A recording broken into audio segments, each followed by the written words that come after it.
Craig, honey, can you hear me? Craig? Oh. You looking for somebody? Yes, my son. He's 8. He has on a red cowboy hat. He's been in there for a few minutes. There's nobody else in there. Well, sure there is.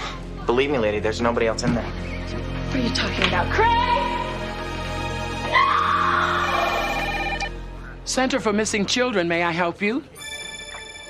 Yes, we are. Yes, Amy Melio is still missing. Oh, she would be about 7 now. Are you saying you think you've seen her? What school bus?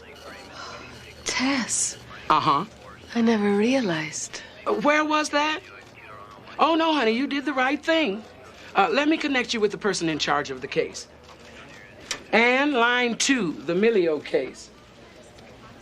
I can't even imagine which one is my assignment. They all need an angel. And there's been an angel assigned to every case on the outside. Your work is here on the inside. Listen up, everybody. Frank's got something to say. I just got a call from St. Louis PD. Our lead panned out. Marcy Goldblatt has been found safe and sound in a van on I-70. That's Frank Champness. He used to be a great police detective, but he left the force and he works here now as an investigator. Here's one for our side. Yeah! Now, let's make it happen again. Frank is a driven man on a job that's never done, because there's always another child to find, and the faces of those children haunt him. And that can be very hard on a soul. And that's where I come in. Well, he's more vulnerable than ever now, and we're here to protect him. Protect him from what? I don't know yet. Frank, this is Monica, the new rookie. Welcome aboard. Thank you. Look, I gotta make some calls, so why don't you two go grab a bite, and I'll show Monica around when you get back. Julie will cover for you.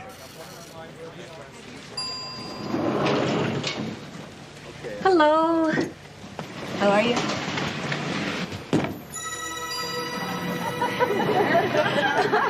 Well, goodbye.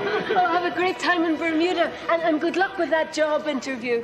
Oh, elevators are such a great place for meeting people, Tess. Why can't they see that? Well, people are suspicious. They don't know when you're going to steal their money or their car or... For their souls. Speaking of the devil... Kathleen, what's she doing here? I don't know, baby, but there's always a fallen angel around the next corner trying to start trouble for somebody. You just keep your assignment, let that evil thing go. When you walk down the road, heavy burden, heavy load, I will rise and I will walk with you. I'll walk with you till the sun don't even shine. Walk with you every time. I tell you, I'll walk with you.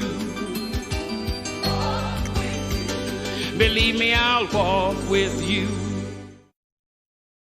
All the volunteers work closely with local law enforcement agencies as well as the FBI. We have the advantage because we only do one thing: find missing kids. Well, that's what I want to do. Oh, boy, excuse me. Out late last night, huh, partner? New girlfriend. Ah. It's about time you had something beside this. We work with various online services and maintain a data bank on missing kids. Within minutes of an abduction, we can fax almost simultaneously to hundreds of police departments across the country. Don't the police do that? Well, they don't have the capabilities. We have state-of-the-art equipment here that give us a leg up. Frank, line 4, Don, line 5. Thank you. Andrew? Hey, baby. Take a look at this. This is so incredible. Right, this is a picture of a child that's been missing for about 2 years, okay? Now, obviously, he's grown, so we don't know what he looks like now. This computer can actually age, progress his photograph to give us an idea of how he looks today. Wow. And all you do is you take his photograph, scan it through the computer, along with pictures of his parents taken at, approximately the same age. And unfortunately, it takes forever. So maybe we can hurry this along a little bit. Wow. Time's very important around here. So now you're moonlighting as a computer technician, huh? Andrew, Yes, what are you doing here? it's my shift. Look at this. I love computers. Your shift? Yeah. This is the toughest assignment that an angel of death can get. Sitting around here, waiting to get the word. It's too hard. But I thought you liked being an angel of death. Oh, no, I do. I do. Sometimes, the getting there. Yeah. But attending the murder of a child. That's why we take shifts. So how about those computers, huh? Your assignment is on the move. Computers. Give me a fine quill pen and hand-pressed parchment any day. How long has he been missing? Okay. Frontenac Mall. Yeah, I heard you. We'll be right there. Wait up, Frank. If you want to learn, you got to keep up. We really got a break here. Usually we get all our information secondhand. I guess I'll go see what's what. Are you all right? Yeah, fine. There's the mother. How can you tell? I've seen that look 1,000 times. White Plains PD brought us in as soon as they got the call. It's pretty much the way they ran it down on the phone. The father's on his way. No indications, really, of a family abduction. They gave us the okay to talk to the mother. Let's do it. Mrs. Cooper, I'm Don Dudley. This is Frank Champness and Monica. We're with the Center for Missing Children. Oh my God, he's really gone, isn't he? Mrs. Cooper, are you up for answering some hard questions? Yes, I think I am. Did you see the janitor go in? Yes. Did you see anyone else go in? I don't know. People were coming and going. I wasn't watching. I was just waiting. It's my fault, isn't it? No. It happens in malls all across the country. Don't blame yourself or you won't be any help. Do you have a recent photograph of Craig? We just picked him up this morning.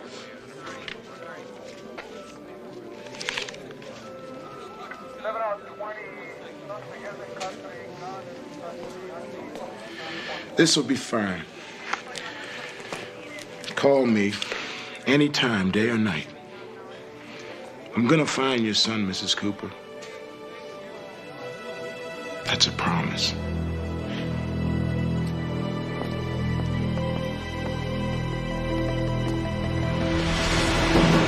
3-year-old Brian Grayson disappeared 2 weeks ago. Investigators have failed to locate the 3-year-old Grayson child who was abducted from the Frontenac It's been Mall. 10 years since Brian Grayson was last seen here at the Frontenac Mall.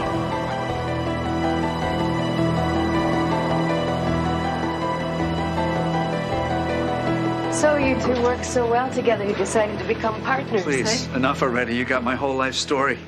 Here, take these forms and get them copied and get them to a case manager. All right. I'll be right back. Can I get a word? What the hell's going on with you? What? Making a promise?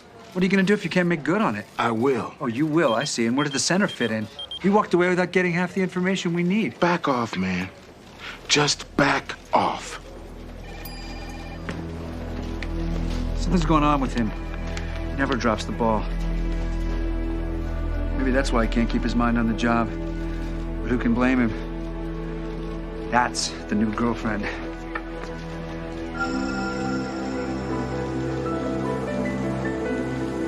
Tell my man his angel's here.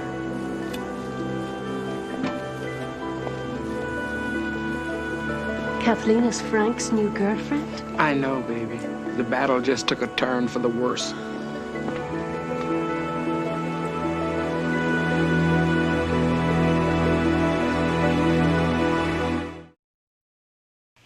Well, Miss Monica, we meet again. Kathleen, I wish I could say I was happy to see you.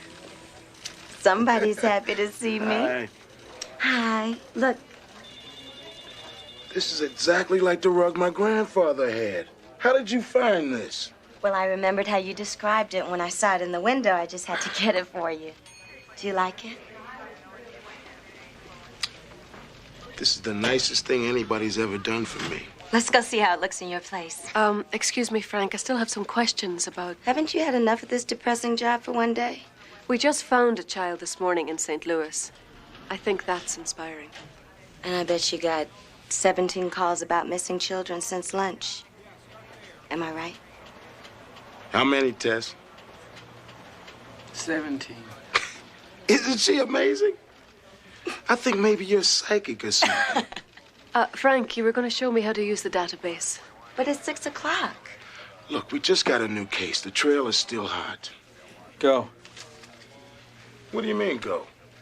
I mean, go. I'll cover tonight. Get your head on straight. You take the first shift in the morning. Let's go. Come on, rookie. This won't take long. The computer almost runs itself. Talk about going to the devil.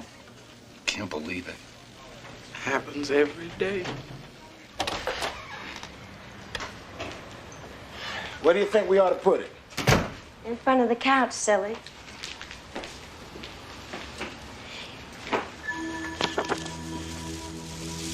That new girl, Monica, she's very pretty. Uh-huh. She has a crush on you, you know. What are you talking about? Women have radar. We know these things. It's obvious the way she follows you around, where she looks at you. She didn't even want you to leave tonight. No way, we just met. I've seen this before, Frank. She'll happen to get assigned to all your cases, start doing little things for you, making excuses for coming to your door.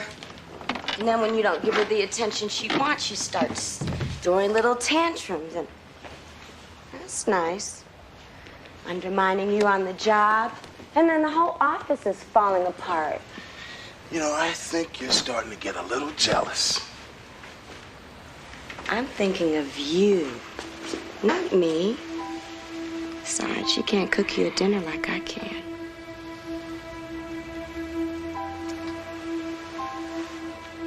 Why don't you go take a hot shower, relax. I'll start cooking. You're too good to be true.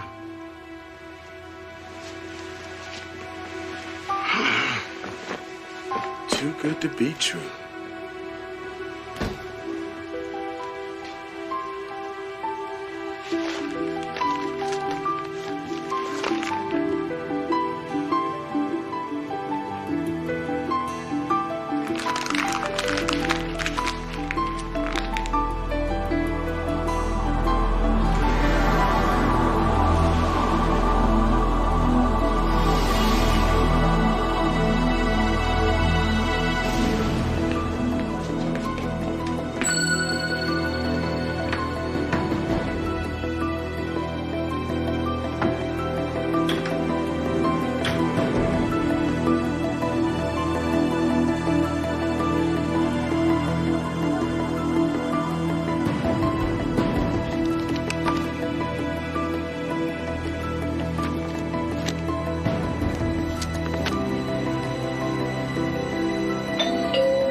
It's taking longer and longer to heat up.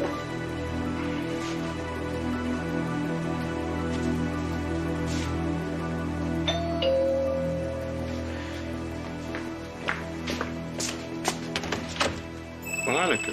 Hello, I'm really sorry to bother you, but we can't find that photograph of Craig Cooper. You know, the one his mother gave you. I think you put it in your jacket pocket. Oh, and I found this outside the door. I guess you must have dropped it. Oh. It's from the IRS. Thank you. Come on in.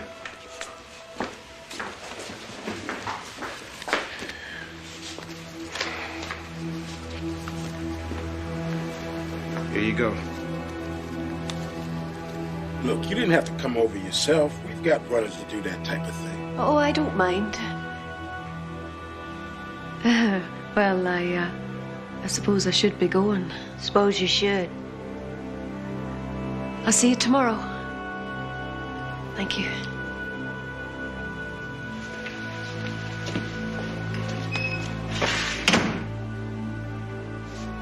Gee, she showed up sooner than I thought.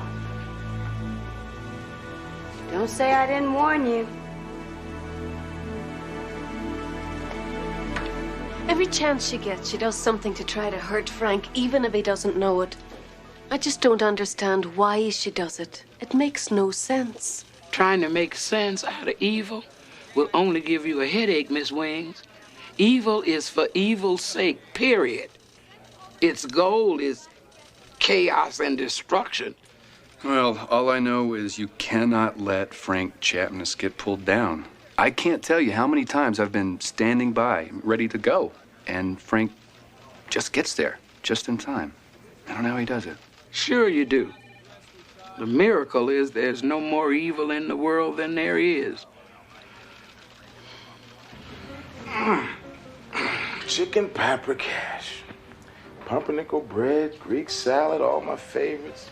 Maybe you are psychic. Frank, I want to apologize for snooping earlier. I overreacted. No, I shouldn't have done it. And, well, I just feel so comfortable with you. I don't want to keep any secrets from you. But I understand if there are things that... No.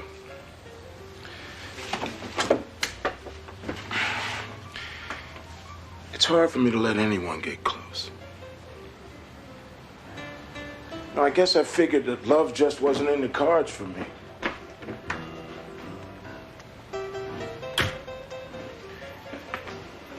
But I wasn't counting on you.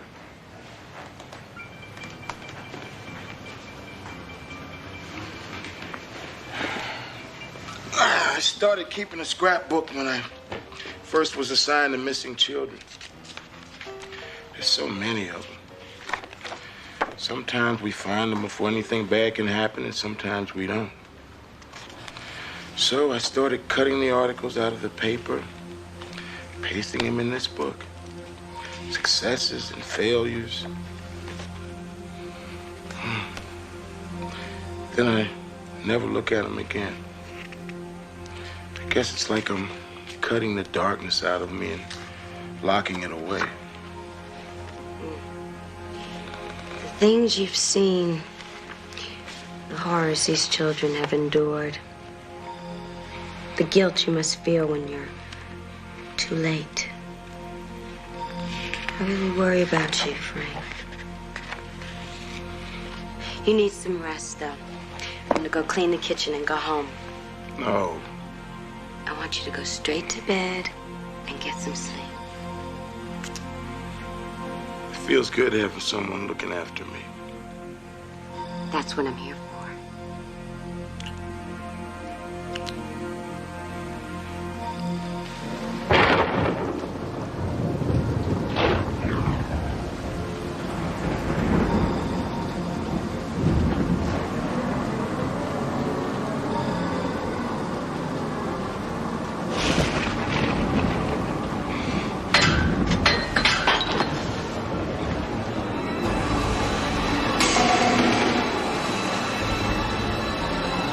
If only I would have gotten here sooner.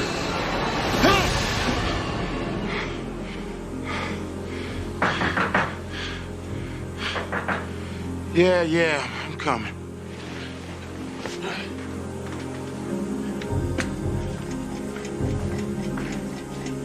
This better be. Are you all right, baby? Fine, why? I had a premonition. It was cold and dark. There were bodies. I thought it might have something to do with you. It did. Come in. I feel a little foolish waking you up so early. Please don't. I was glad to get out of that dream. Besides, you know, I can get to the office a little early. It's amazing that my little premonition was about a dream you were actually having. I guess we have a real connection. I guess we do. And since that one was so on target... What? I see this bright red. If you see bright red today, you should reach out and grab it. I'm supposed to grab bright red. If you don't, something terrible will happen.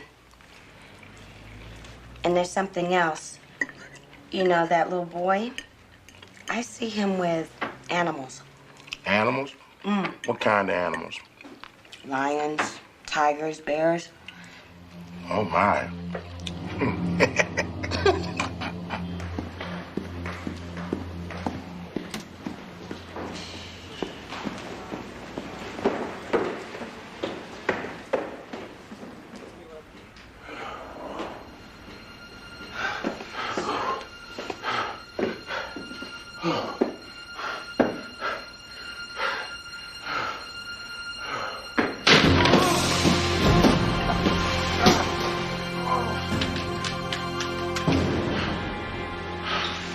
Something red. She did it again.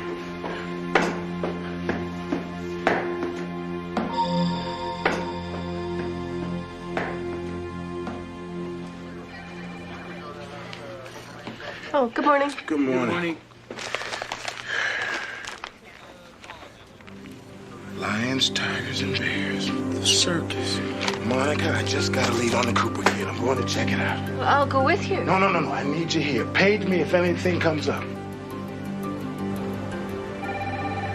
Center for Missing Children.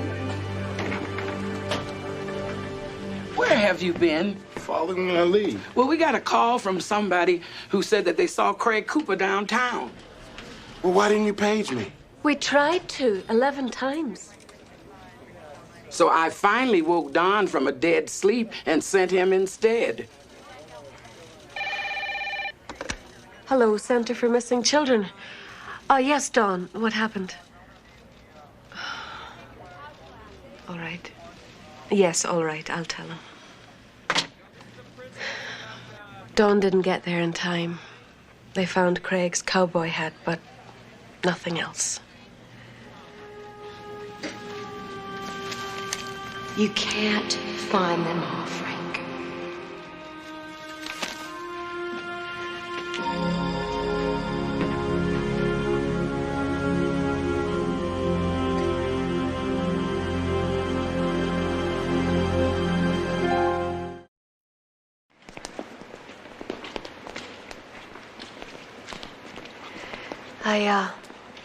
I've been looking all over for you. Look, Monica, I know a lot of women come to the city expecting to meet the right guy, but this isn't the time, and I'm not that guy. Meet a guy? Oh, no, that's not why I'm here. I have all the love I need in my life. I'm here, Frank, because I respect you and the work that you do. Well, lately I haven't done anything that deserves respect. Now, you mustn't blame yourself. Oh, mustn't I? Well, who should I blame? You? Don? If you must lay blame, then blame evil. It's not you who loses them, but evil who takes them. Evil. Like Satan, like the devil. Yes, he exists. And he's working every day of every month of every year to destroy what is good in this world. Look, Monica, I know you mean well, but I don't believe in evil. I believe in evil people, but evil is some intelligent force. Bottom line, Craig Cooper is missing because I screwed up. I can't believe this is happening again. Again? Brian Grayson, 3 years old and already a Brewers fan. Disappeared in a mall in Milwaukee. I was a rookie cop. I had this idea of being a hero, finding Brian and personally placing him in his mother's arms. So I held out. I got 2 leads, but instead of giving one to another cop who could follow up, Tried to cover them both myself. The first lead didn't pan out. By the time I got around to the second one, it was too late. Brian was gone. 15 years later, I'm still looking for him. Evil? If evil does exist, it's not some outside force. It's inside me. No, Frank. That's not true.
Hello?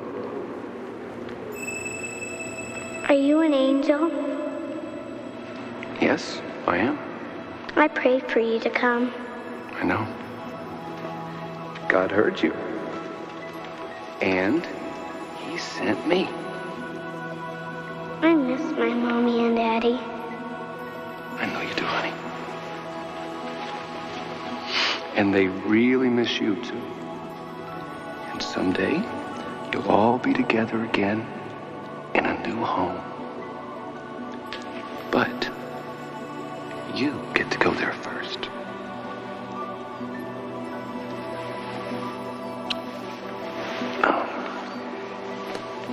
Here we go.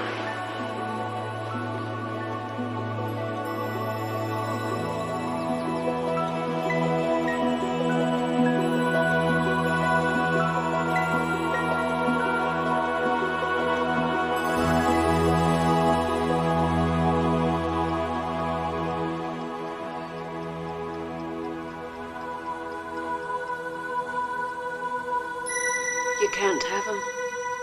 And who's gonna stop me? You have rules to play by, Monica. Angels must not interfere with a human's free will. Well, I don't play by the rules. His will is already mine. You've already lost. It's not me you're fighting, Kathleen. It's God. And I don't think I'd count him out just yet if I were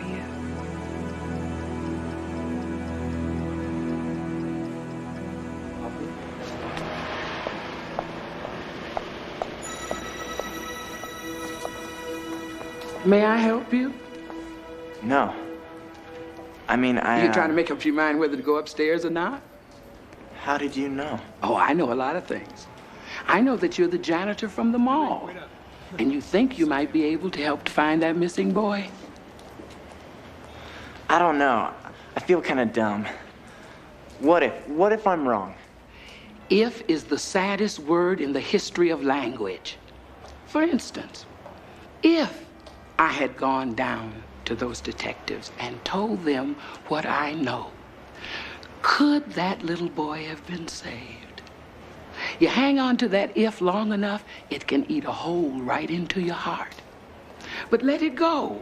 Tell people what you know, whether it sounds dumb or not. And then that little word has no more power over you. It's up to you. I guess I'll go up. I'll go with you. And so the guy asks, you ever meet a real cowboy? In this really quiet voice. I should have known what was going on. There's no way you could have known that, Ryan. I just wish I remembered sooner. A lot of people recall details later. What's important is that you're here now. So you didn't see the guy's face? No, sir. Okay, well, thank you. If you remember anything else, give us a call.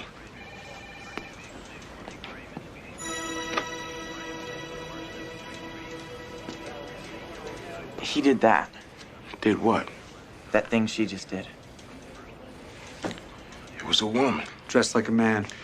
Was there anything else? Anything at all that was unusual, no matter how small? Well, there were some tags in the trash, like from new clothes. I don't know, I figured it was probably shoplifters or something. Do you remember what store they were from? Kelly's men's store. They have this little shamrock on their tags. I'm on it. You did real good. Yeah.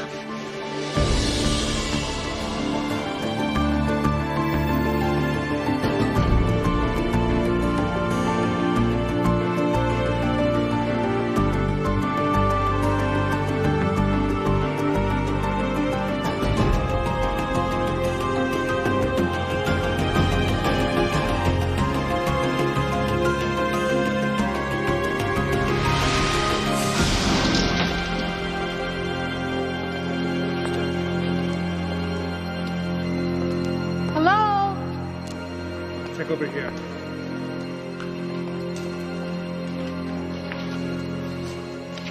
Craig! I'm in here!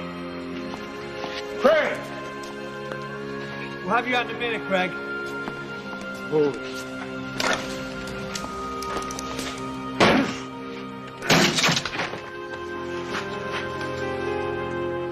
Evelyn is on the way. Been a very good boy. Your mom's gonna be here soon. So we found him, Tess, and the police have already caught the lady kidnapper. Oh, that was no lady angel girl. It's funny. I'm surprised it wasn't Kathleen. Oh, no. That's not her style. She's more interested in the bigger picture.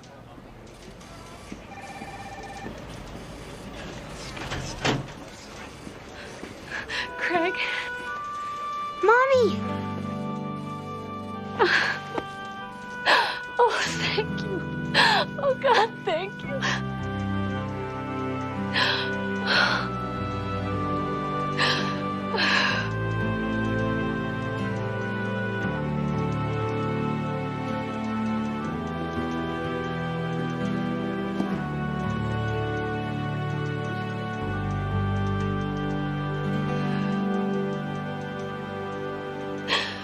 Hey, Bubby. 0.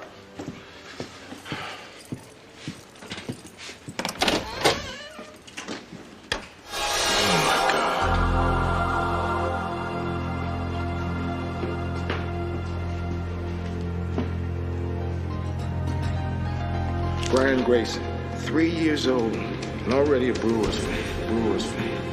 I had this idea of being a hero. 15 years later, I'm still looking for him. I'm still looking for him. Frank, what's wrong? You look like you've seen a ghost. Somebody broke into my apartment. No, don't. No.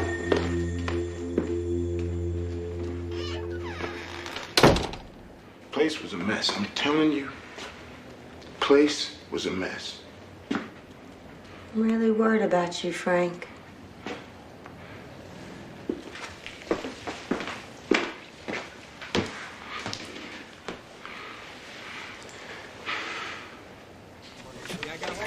What is wrong with this thing?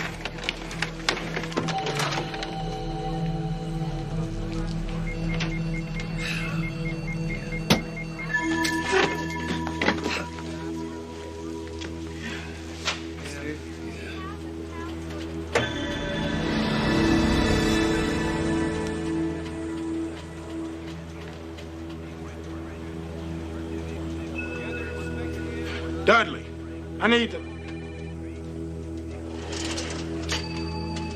So there are just 5 more numbers here that we really should Who do you call. think you are? You just couldn't leave well enough alone, could you? I told you I made a mistake, and you had to spread it around, didn't you? Kathleen warned me about you. She warned you about me? But it's Kathleen you should be. Just stay away from me, lady. You got a real problem. Lay off, Frank. If anybody's got a problem, it's you. Oh, so now you're investigating me? What? If you didn't trust me, you should have come to me instead of going behind my back. As of right now, our partnership is over. What's the matter with you?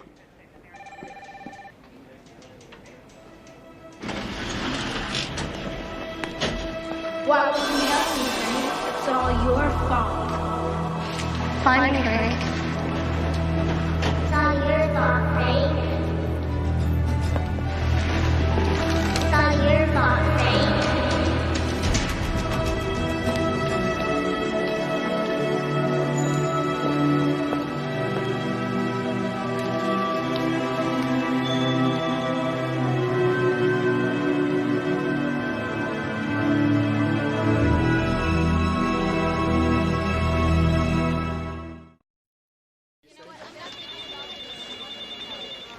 What's that face on you, baby? I should have gone after him. Well, Kathleen is working Frank over pretty good, but you cannot make a man pull back unless he wants to. So when she's pushed him too far, he'll be ready for a little backup. And you just be ready. Hey. Rough day in Angel World? Frank needs help, but Tess wants me to wait. I can't just sit here and do nothing if Frank's in trouble. So what's that? An unsolved case of Frank's. He thinks that he made a mistake, and that's why the wee boy was never found. He's been tortured by it for years. All right, stop the presses. I'll tell you what. You go get me the old case file on this, and remember, family photographs help. Andrew, I don't know about this. Tess doesn't want me to do anything until Frank is ready. Yeah? Well, I'm doing something. No, I'm doing something. You're watching. You are always like this. All right, here we go. And you know this is going to be a long shot, don't you? I mean, this child's been missing for more than 15 years.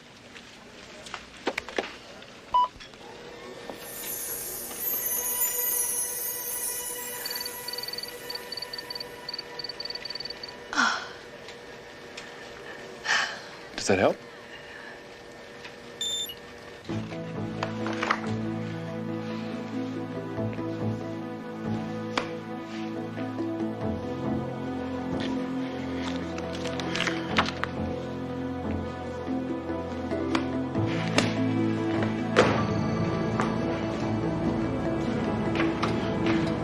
Brian Grayson was first reported missing in 1980 and has not been seen since, and it is generally known that it is all Frank's fault. Frank, it's your fault. It's all your fault. Frank, it's all your fault. It's your fault. It's all your fault. It's your fault. It's all your fault, Frank. It's your fault. It's all your fault, Frank. It's your fault. It's all your fault, Frank. It's your fault. It's all your fault. It's your fault. It's all your fault, Frank. It's all your fault,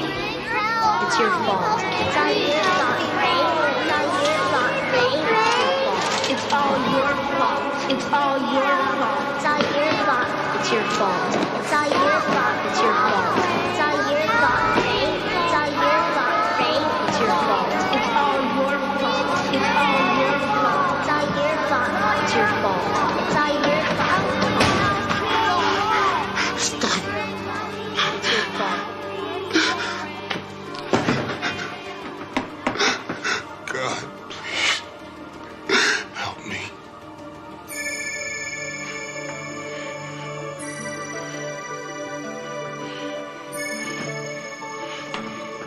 Veronica?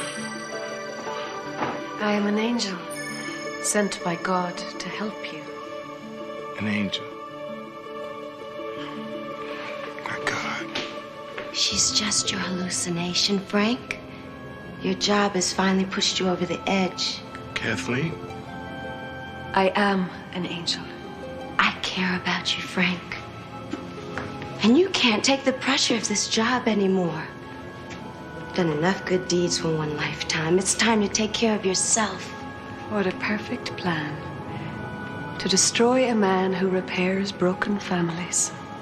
I don't believe this is happening. It's not. You're losing your mind. No, you're fighting for your soul, Frank. Right here. Think. When did all these terrible things start happening to you? When did the nightmares begin? No. Kathleen loves me. No. Kathleen has shown you a poor imitation of love. But if you look at her with the light of God, then you will see her for what she truly is. Oh, come on. Don't be ridiculous. Look at her, Frank. You can't find them all, Frank. And they will pay for your mistakes. Don't listen to her. The pain, the terror of those children will be on your shoulders. God has abandoned them. No, never. I'm telling you the truth. She's telling you lies, Frank. God, please help me. Who's telling the truth? Come on, baby. You said so yourself. I'm too good.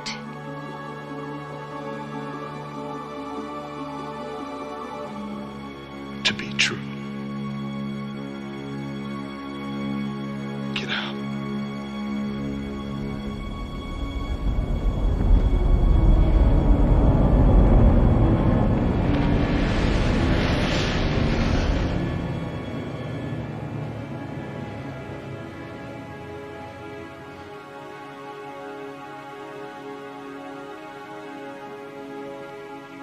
What was she?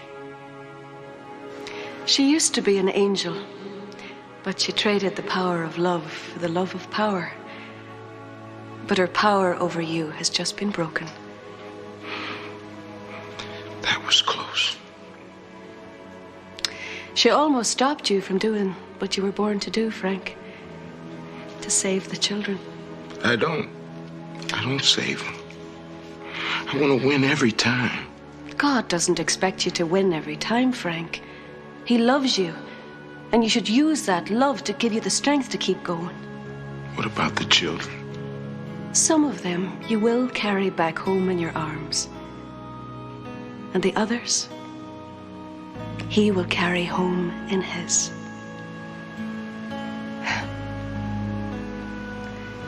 Trust him.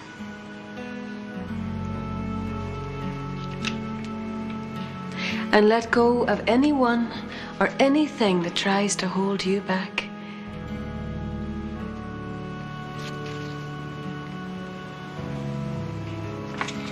The boy you've been looking for, Brian, he's alive. And look who he grew up to be. Thank you. Yes, ma'am. He said he's been fascinated with shopping malls ever since he can remember. I guess now we know why. Well, he looks just like your Brian, only 15 years older. No. Don't thank me.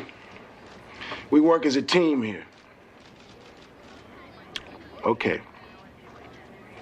Your mother wants to speak to you.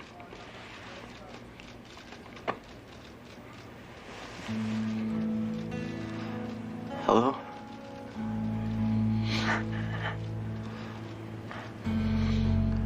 I do. I do remember. No, they just told me you were a dream.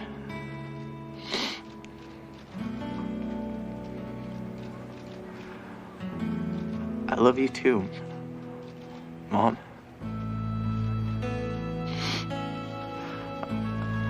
I always did. Let's give him some privacy. It's good to have you back, partner. It's good to be back. I want to thank you. I'm not sure why, but something tells me you had a hand in all this. Back to work.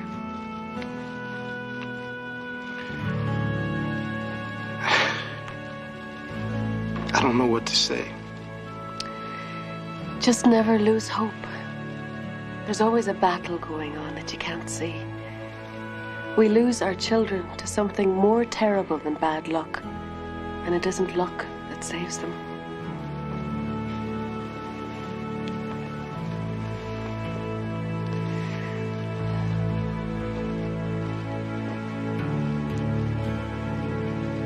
have only one question. I told you. Where did this grown-up picture of Brian come from? Well, Tess, you see, I cannot tell a lie. I did help Andrew to make it, even though you told me to do nothing but... Andrew. Good thinking. What?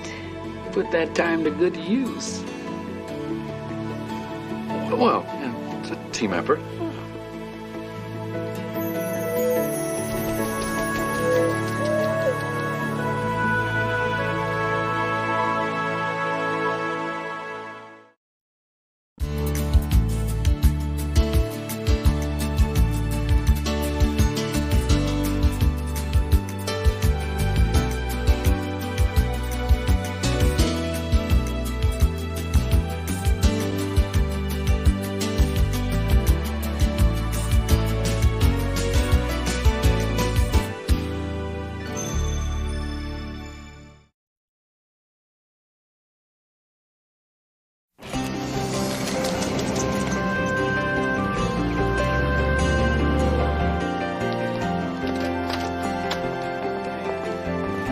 $0.32 to send a piece of paper from here to there. Ben told me this would happen, but I didn't believe it. Ben? My good old friend, Ben Franklin. I helped him start the post office a couple centuries ago. Your old friend? You told me he was a nosy motormouth. Well, most of my best friends are motor mouths, if you get my meaning. Now, where was I? Post office, the old days. Well, back then, communication wasn't so easy. People would wait weeks, months to hear from their loved ones. So they would take time to write from the heart. But now it's mostly bills and sweepstakes and that free detergent in those little bitty boxes. Nobody's communicating anymore. They're just wasting trees. I wish I got some mail. As of now, you do. Look, Tess, I may be a winner already. Yes, you are, baby, and neither rain nor sleet nor snow will keep you from your appointed assignment. Excuse me. We're closed. Don't blame me. I got here on time. Max. I'm so sorry. Would you please come back tomorrow morning? We'll be open at 8:30 sharp. Max has been with the post office almost 30 years. Is he always like that? Oh, no. Sometimes he has a bad day. But that's what happens when you try to keep life out instead of letting it in.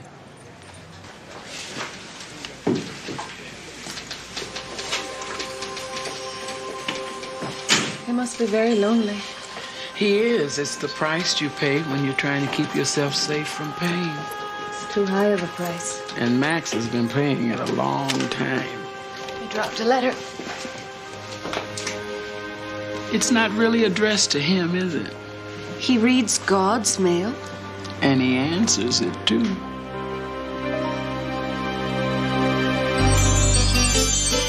When you walk down the road, heavy burden, heavy load, I will rise and I will walk with you.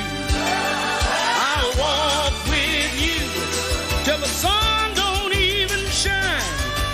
Walk with you every time I tell you I'll walk with you. Believe me, I'll walk with you.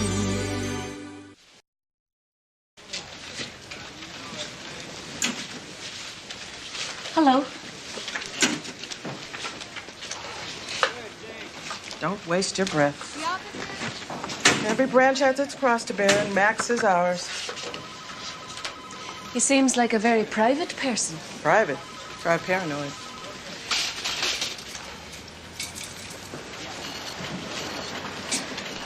I'm your supervisor, Ms. Raphael. Not Miss, not Mrs. Ms. Your name is? Monica. They sent you down from Central. You could say that, yes. Let's bring you up to speed on parcels and bundles. Then we'll check you out on stacking and sorting, my personal favorite. That's where the action is. This is the lunchroom. 30 minutes. Punch in, punch out. There's a greasy spoon down the street, but they're slow. If you're late, you're docked. And wash the mayo and ketchup or what have you off your hands. We deliver a clean litter in this station.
Pardon me, Max.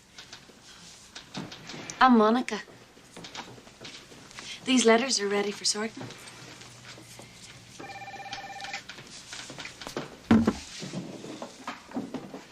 If you don't mind my asking... I do. Well, you don't know what I'm going to ask yet. Don't know, don't care. I'm new here. That's not a question. I was wondering, what does a mail sorter do specifically? Or generally? I sort the handwritten letters by zip code, specifically. Decipher bad handwriting occasionally, and handle the dead letter file generally. Dead letters?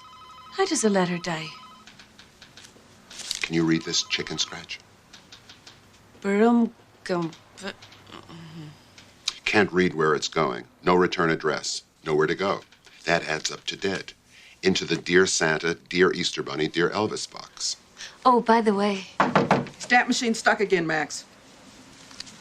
Don't mess anything up. I have a system here.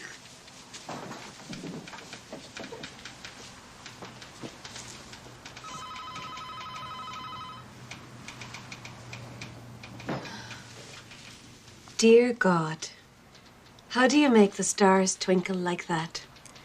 My brother says you use 1 million light bulbs, but my sister says they're diamonds.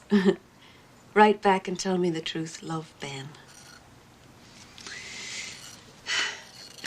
Dear Ben. What are you doing? Oh, don't worry. I won't tell anyone. Do you answer all the children's letters? It's kind of a hobby. Dear Ben, I'm glad you like looking at the stars, but it isn't God who makes them twinkle. It's air pollution. Right. If there really were a God, we wouldn't have any pollution. It's true.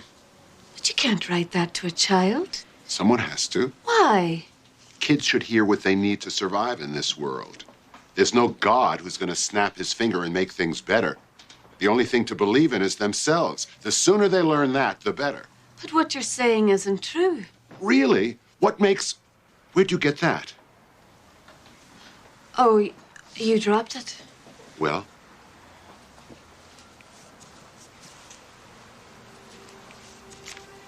Don't you have work to do?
It would help if he thought you were on his side.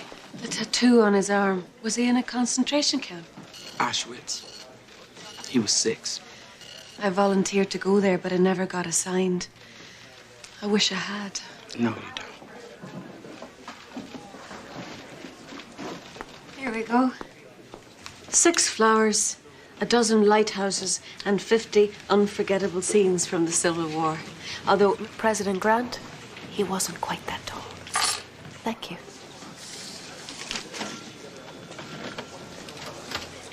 Look who's just arrived by special delivery.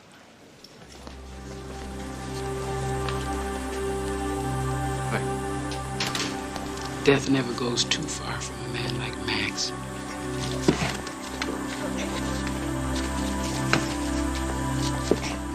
Looks like you could use some help.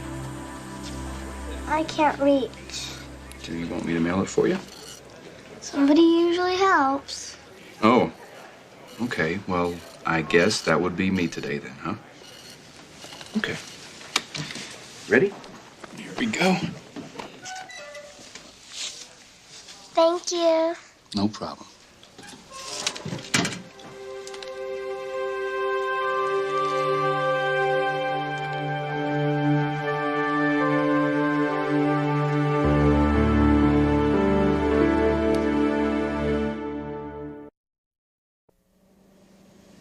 To God, heaven, from Tanya. Sweet little girl. I don't understand. Max answers all the other letters to God. But why doesn't he answer the ones from Tanya? Look at them.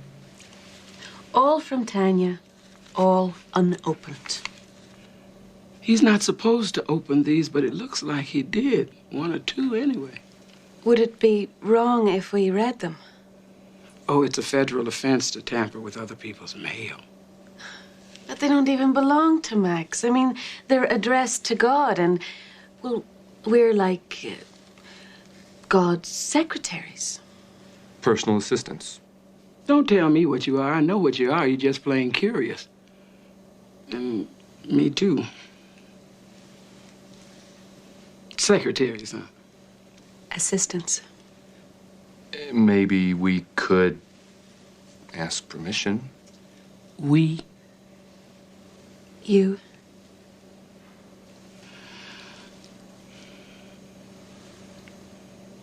It's okay by him. Okay. Now, this was the first letter that Max opened. Dear God, my name is Tanya. I'm 7 years old. Almost. My birthday is next week, and Daddy says I get to blow out the candles. I know you're not supposed to tell your wish, but can I tell you, or do you already know? Love, Tanya. Right. Dear God, I don't understand your letter real well. Of course, if you aren't real, then how come you wrote to me? It sounds like you were in a bad mood. Sandy has lots of bad moods. That's when she hits. Dear God, today is my birthday.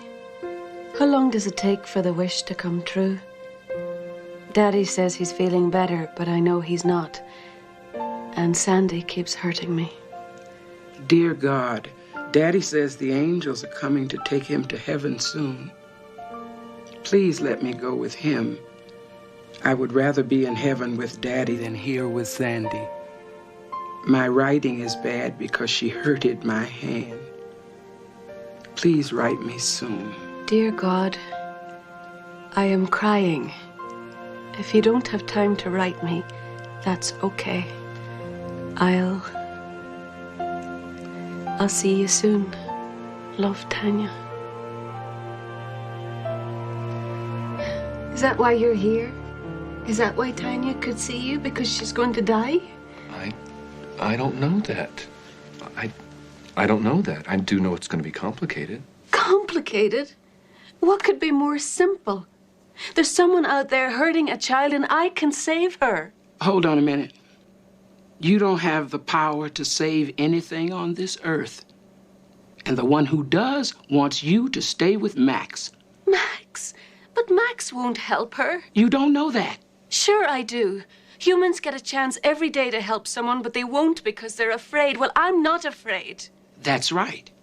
If you help Tanya, you risk nothing. But if Max tries to save her, he'll risk everything. And that's what will save him. If he helps. Maybe he won't even try, but maybe he will try and succeed. Maybe he'll try and fail. It's his choice. And whatever choice he makes, you've got to be there for him. But Tess, who will be there for Tanya?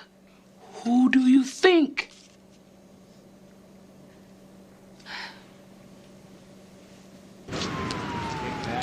I'll have a bologna sandwich on white. And do you have any dried prunes? Just ran out. I can imagine. Yeah. You? Do you make your lattes with 2%? A what? You know, I'll have a non-fat steamer with hazelnut. Cappuccino? Let's just narrow this down. We're talking food or beverage? Give the lady a cup of coffee and some boiled milk. Foreigners. Nobody's ever asked me to have lunch, ever. Well, I wanted to talk to you about something in private. Well, I'm telling you up front, I'm not signing any petitions. I don't go to office parties, and I don't trade shifts. But you do answer God's mail. So? So? Why didn't you answer these? You shouldn't have opened them. Well, somebody had to. It was obvious you didn't want to read them because you know what's inside. A little girl is in trouble and she's counting on you. To do what? Dress up in a God suit and hop over to her house to hide candy eggs in her backyard? And hang a stocking full of salvation on her mantle? She's waiting for a fairy tale to come true. She's waiting for someone to save her life. I don't want to get involved. You already are involved. You answered the first letter. All I told her is what I tell everyone, that there is no God. If she can't handle that... Well, she didn't believe you because she's got the true faith of an innocent child. Innocence kills. The sooner Tanya grows up, the less disappointed she'll be. Max, she may not get a chance to grow up. Her faith is the only thing that's still keeping her alive, but it's dying, and she will too unless you do something. I don't have to listen to this. If you want to get yourself into a mess, you help. But she needs you. Look, I'm not going to let you leave here until you hear me out. Is there another way out of here? Right there. Whoa! That's $6.50 whether you eat the stuff or not. Max, I brought you here for a reason. And I'm leaving for a reason, too. Little girls who lie end up in big trouble, Tanya, so stop lying! And what did you do with the money, Tanya? I didn't take it, Sandy. Honest. I had a $20 bill in my pocket and... You're trying to mess with my head, ain't you? No, I just want to get some food for Daddy. He's hungry. I'm sick and tired of taking care of him. And you. I need a drink.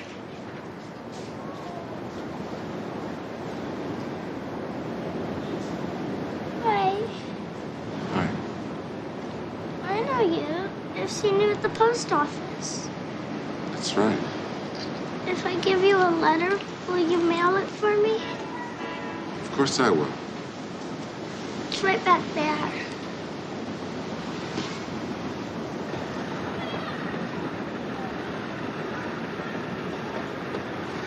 Come on, it's okay.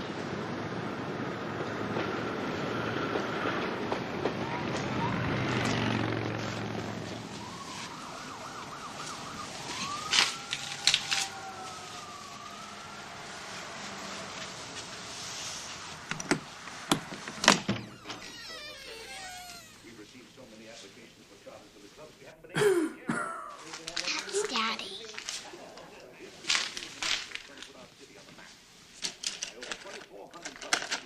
I thought I had one more stamp.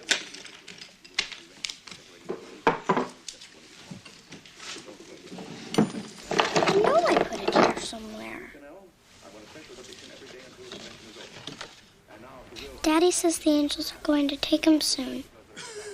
So I drew him a picture of heaven.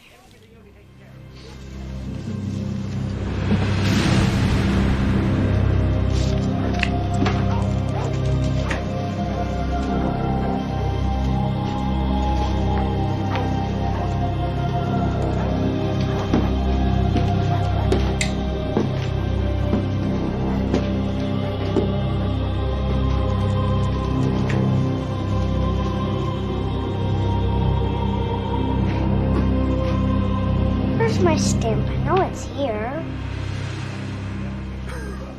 We haven't been able to take care of them. I hate to have that many people come to me. This convention is enough. 2,400 clubs is next delegate. Can you imagine that? You, Mr. Mayor, will be the official host who will make the arrangements for decorating the city parades and a reception when he gets home. And don't wear your flag. Hi. What are you doing here? Max and I were having lunch next door.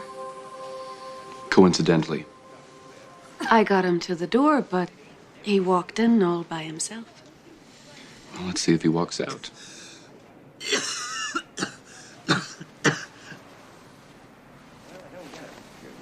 Poor man.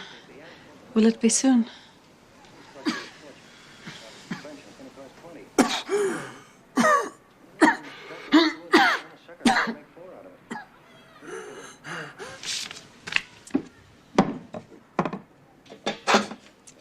Very nice. Lots of stars. This is going to be my last letter to God. Why? He doesn't write me back. And all my stamps are gone. You must spend a lot on stamps. If you don't get milk at lunch, you can save a dime. So I drink water. No, wait, I'm sure I have a stamp. Yep, here it is.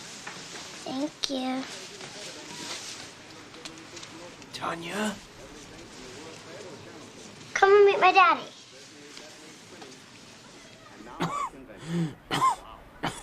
Baby, I'm here, Daddy. who do you got with you? This is Max. He's gonna help me mail my letter. I work at the post office. Could you get me a glass of water, baby? Okay. I don't know what angle you want, but I'll give you a quick. Hey, man, come closer. Please. Please help my daughter. I'm dying. I don't want her to be here when I die. I can't. Daddy's got a temper. Take her before she comes back. There won't be nobody to protect her when I'm gone. Here's the water, Daddy. I can't. Please. I can't. Please. I'm sorry.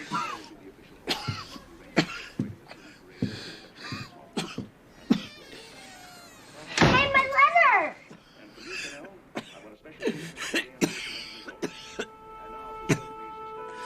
Daddy? It's okay, baby.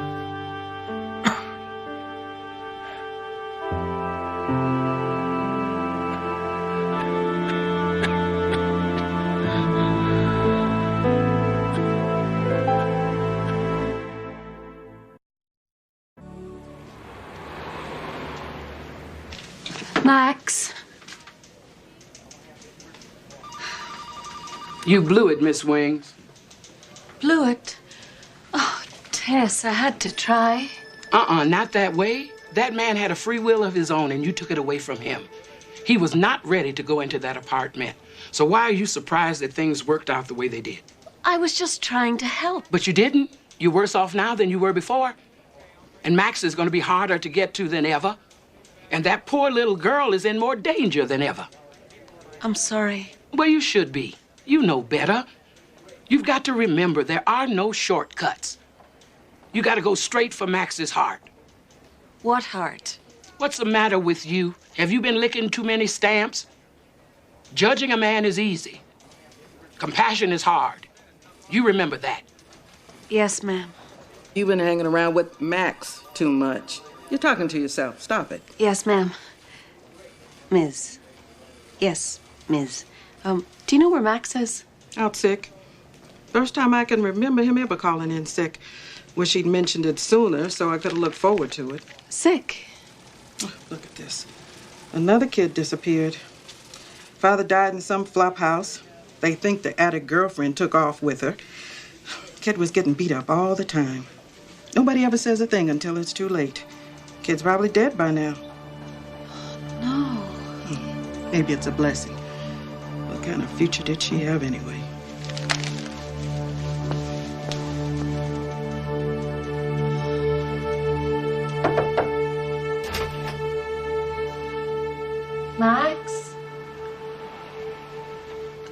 Max? Are you in here? Yeah. Do you mind if I turn on a light? No.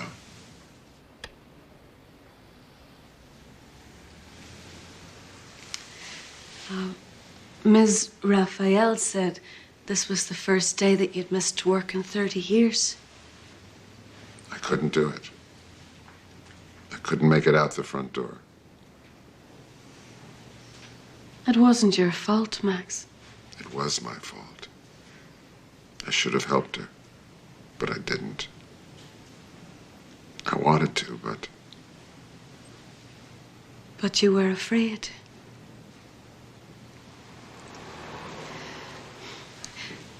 Tanya was afraid too, but she never lost hope.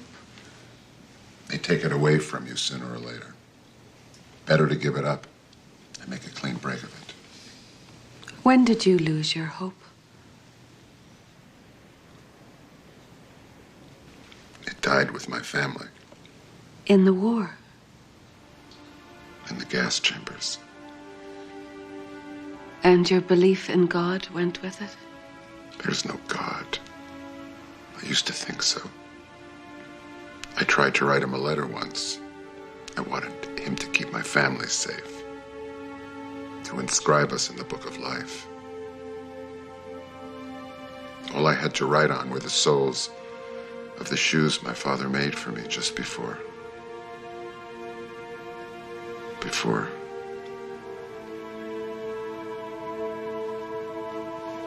He was a shoemaker. He put them on my feet, and he said, "Never forget, wherever these shoes take you, you are walking with God." He was right, your father. My father believed God would save us, right up to the day he died.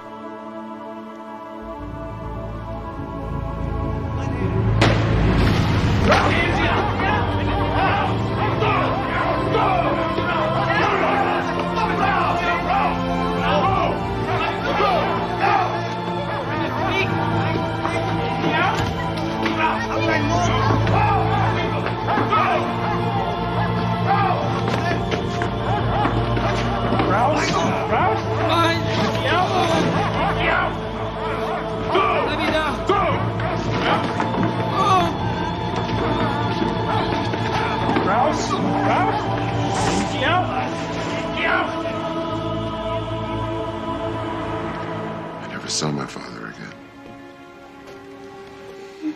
I tried to finish my letter to God, but I couldn't. He'd left me, like everybody else.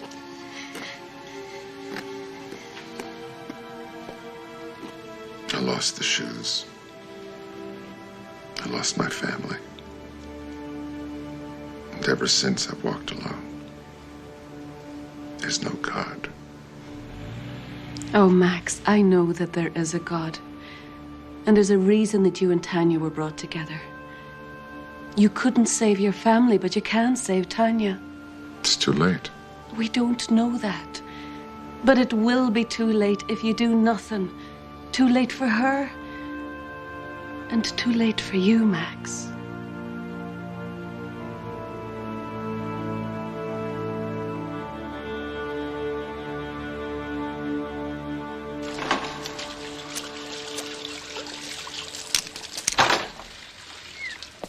Yeah, what can I do you for? I'm looking for a girl. Coffee I got. Girls you gotta look for. No, this girl. Yeah, I saw this. Shame. You know her? Who's asking? I'm a friend. Looks like she could have used one. Cops were asking about her, too. She's just gone.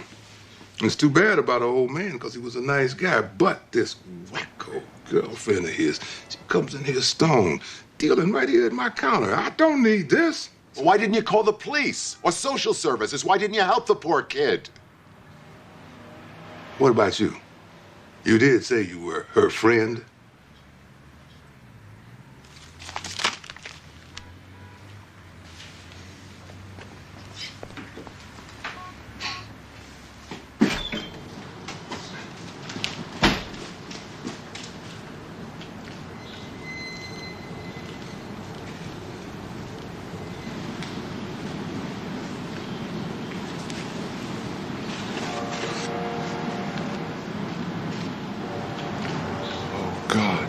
Have you noticed how even people who don't believe in God call out his name in their loneliest hour?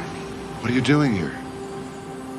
You can't ask for his help unless somewhere deep inside you truly believe in him and in the message he's asked me to deliver. Who are you? I'm someone you want to believe, Max, but you're afraid to. Afraid of God, afraid of an angel. No angels, no God, no hope.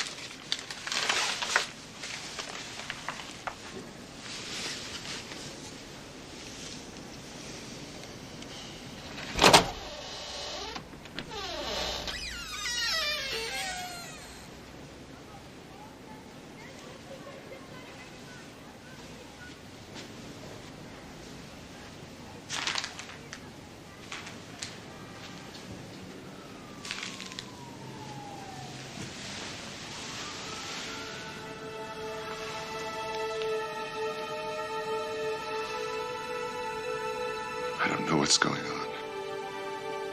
If I'm losing my mind. But if you really exist, please let me find her. Max? Tanya, are you okay?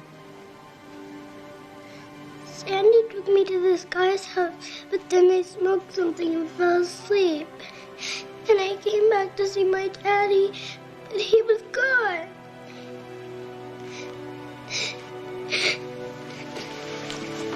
Oh, it's okay. Okay. Everything's gonna be okay.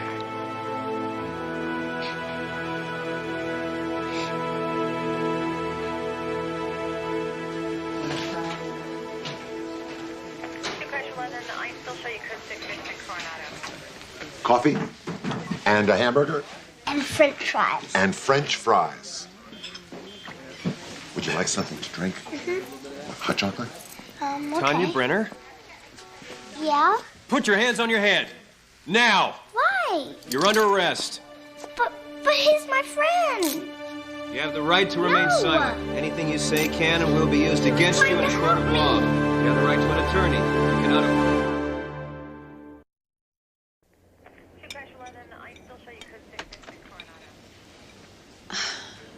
I don't understand. He got involved. He did the right thing. I know. But God has a plan. And just because you don't understand it and Max doesn't understand it does not mean that God doesn't understand it. But they're taking him to jail. He's so afraid to be locked up. He already is. Without faith, a man's mind is a lonely cell, baby. Oh, Tess, what can I do? You just be ready to lend a helping hand and let me take care of the rest of it.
Please, you have to help me get out of here.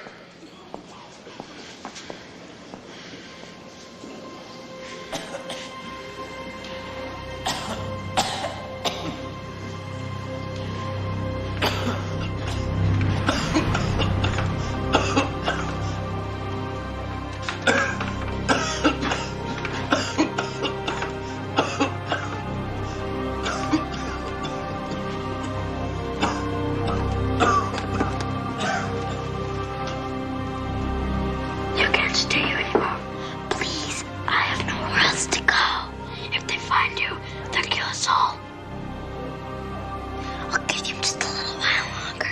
No, I'll give you my shoes.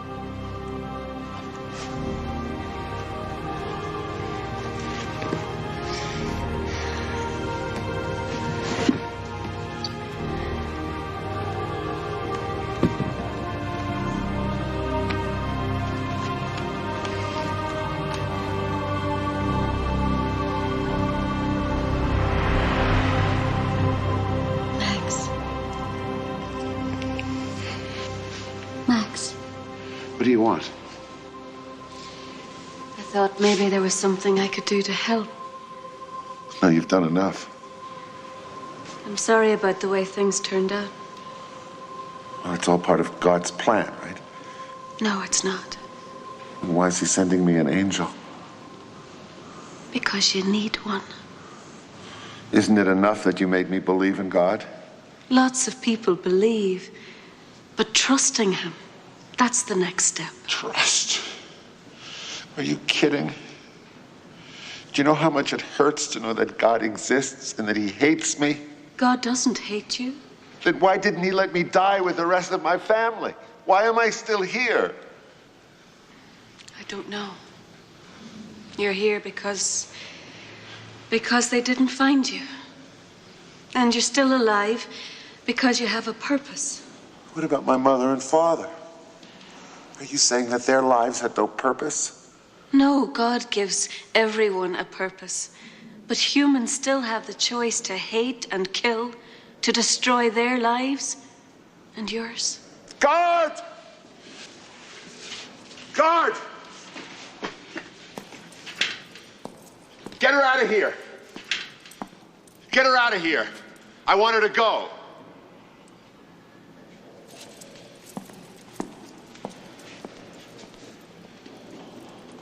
I'm not interested in a message from God.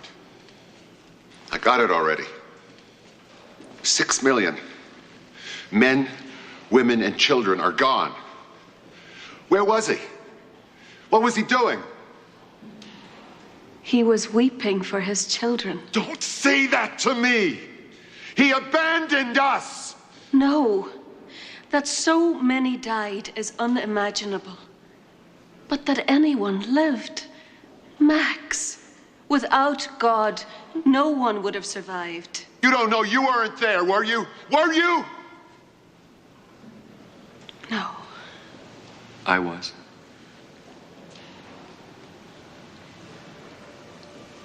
I've seen you before.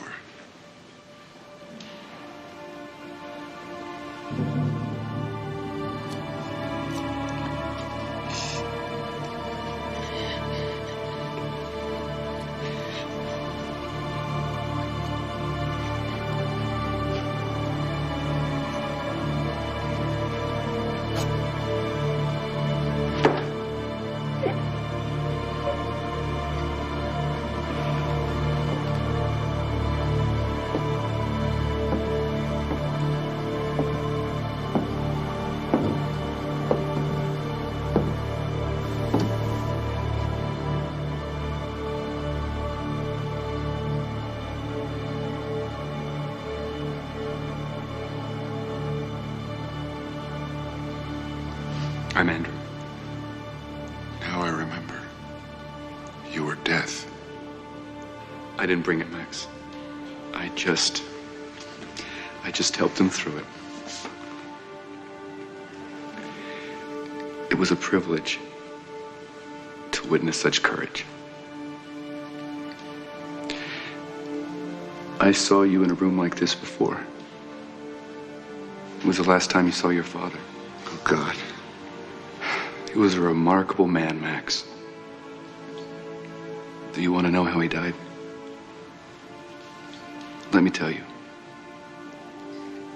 He died on his feet, Max.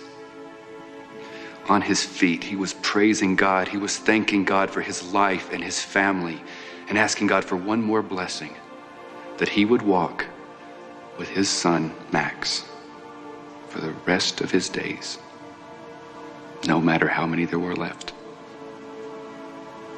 And that journey has brought you back here, to a room like this, back to the last place you saw your father. You know, that's where Tanya knew to go when she was lost. Back to the last place she saw her father. Never, never forget, Max. When God is no longer real to you, or you feel as if you've lost your faith, just go back. Just go back, and He will be there waiting for you. God loves you, Max, and He always has. And He doesn't want you to forget. You can't forget, you mustn't forget. But for all the horror and terror that you knew in this place, you also knew faith and love here. And if you don't come back and get it, they will have won.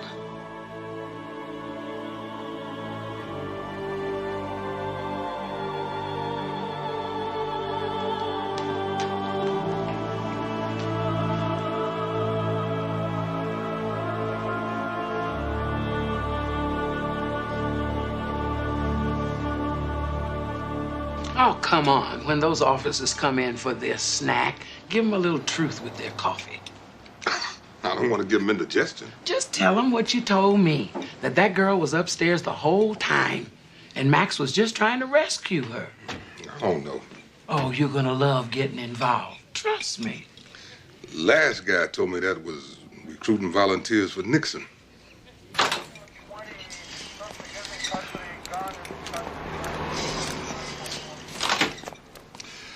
Hey, guys. Listen, I kind of remember something about that little girl. Oh?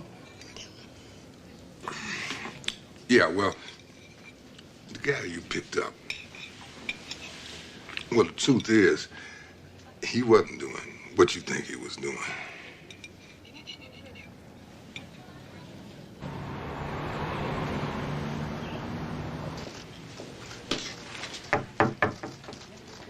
Tanya! They said you were back here and I could come say hi. Oh, I'm so glad you did.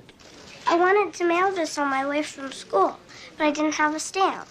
Stamps we've got. What's that? Another letter to God. I have to ask Him for one more thing. What? My foster place is nice and all. Mrs. Dunlop bakes me cupcakes and stuff. But it's not like a real family.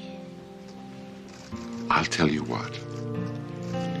I'll help you mail your letter, and you can help me mail mine. Can we use an angel stamp? One angel coming up.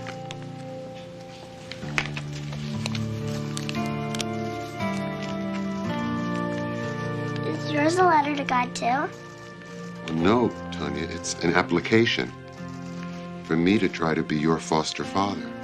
It's a long process, and I won't do it if you don't want me to. But if it all goes through, we can be a family, you and me. If it's okay. I guess it's okay.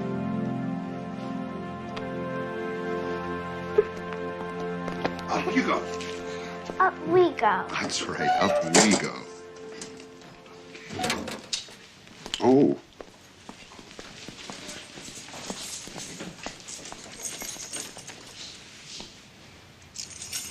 No, come in. Come in. How can I help you? Oh, special delivery. I'll be right back. Thank you.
Makes you think, doesn't it?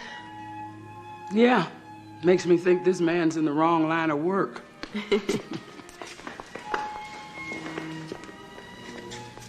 This looks like an interesting one. It's as if there's another painting underneath. Pentimento. The wee red thing in an olive. No, that's a pimento. I love olives. Please stay with me here. Pentimento is when one painting is painted over another. It's like the artist started painting a sunny day, and something changed, and she painted right over the top of it. Well, why wouldn't she just start a new canvas? Because she thought she could hide it. People do that all the time, baby, whether they're artists or not. They find something in their lives they don't like. They paint right over it so no one else can see it. But it doesn't go away. No, it doesn't. Your job is to help them expose their true colors to the light.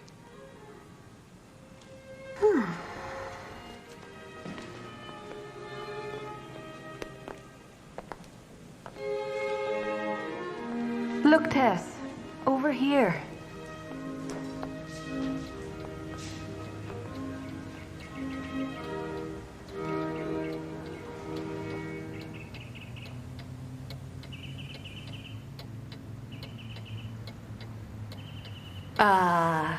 Now that's the kind of art I'm good at. I know you're gonna have to work on that. Neil, it's getting late.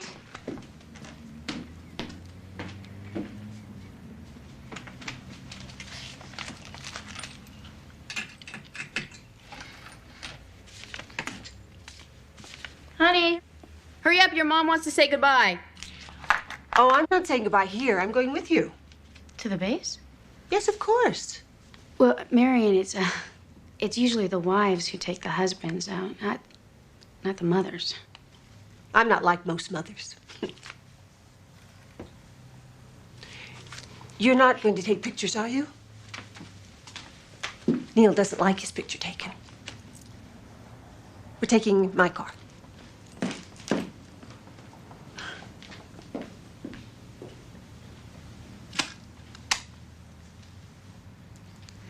So, which one of them is my assignment? Both of them.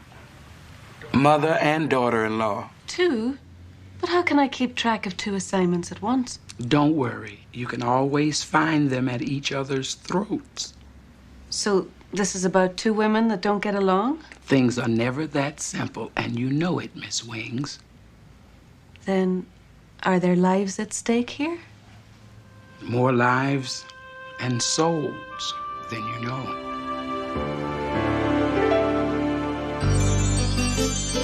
When you walk down the road, heavy burden, heavy load, I will rise and I will walk with you. I'll walk with you till the sun don't even shine. Walk with you every time. I tell you, I'll walk with you. Believe me, I'll walk with you.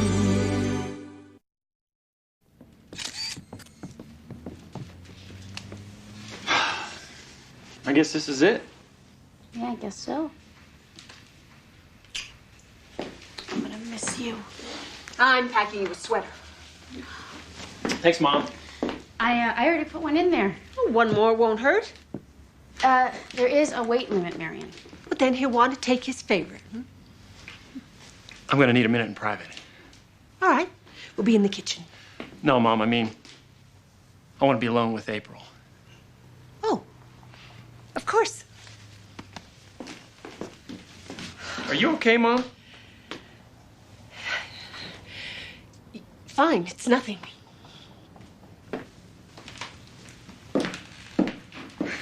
I have a plan. I'm gonna have a baby on a nuclear submarine, and you're gonna live with your mom for the next 6 months. Well, at least you're sounding positive. I am. You're not saying if we have the baby this time. I gotta be positive. I just wish I didn't have to go through it all with your mother. Baby, we've been through this. You can't take any chances this time. You can't be alone, and I can't be there for you. Look, just hang in there, all right? And when I get back, we'll get a nice transfer to someplace in paradise. Palm trees and an officer's bungalow. And a hut for the mother-in-law. You just watch out for the peanut, okay? Jennifer. Honey, you gotta call her by her name even before she's born. Jennifer. Hey, Jenny. You remember to tell your mommy how much I love her. Duty calls, you're gonna be late. Marion, could you just... What? Okay. Wait a second, all right? You two are going to be spending 6 months together. I love you. And I love you too. And I would like very much for the women in this family to be in one piece when I get back. All right, let's go. I'm driving.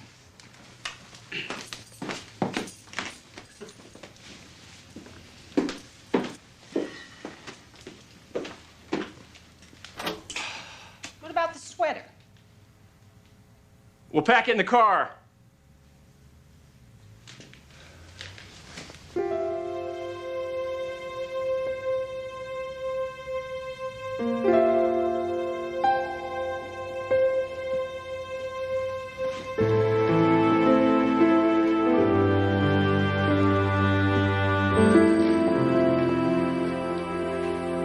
Okay, I have a theory. Oh, this should be good. The two women are obviously jealous because they both love the same man. In different ways, of course. And as soon as they see that they have love in common, poof. Poof? Case closed. Oh, I see.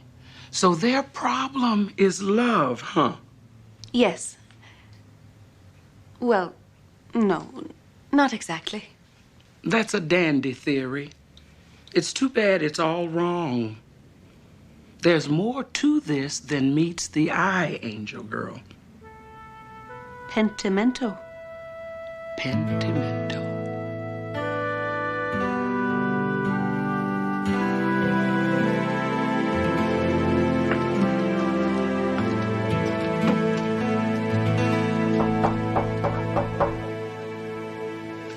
I don't know if I can do this, Tess. Oh, that's not true. I've seen you paint. You're good. No, that was a room. This is a face. Well, think of a face as a nice flat wall. I wish I knew more about this case. Well, you'll know what you need when you need it. I'll be back to check on you. 3 things to remember. I love you. Number 2, you're not here for the art, you're here for the people. Number 3, take off this hat.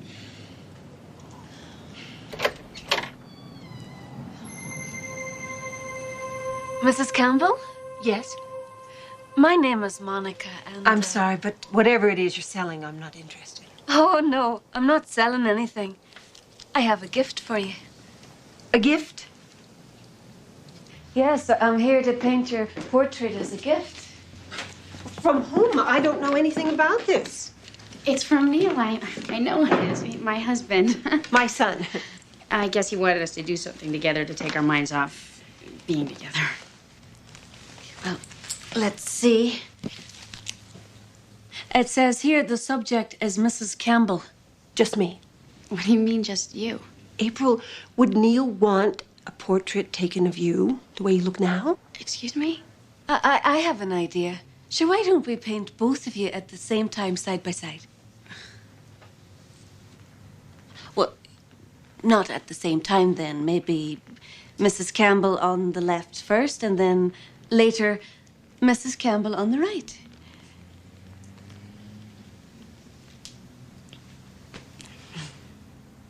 It's very nice. Mail's here. Junk. Bills. Hampshire Hall. Junk. Please don't go through my mail. Fine. Can you just tell me if there's anything here for me? Of course. Just put it over there.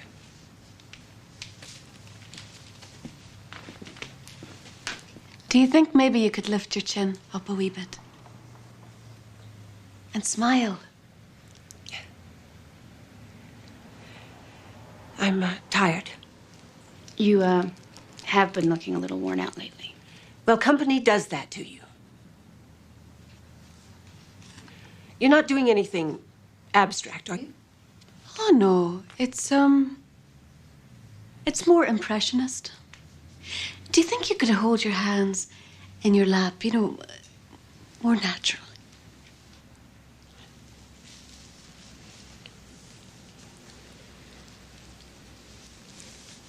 Oh.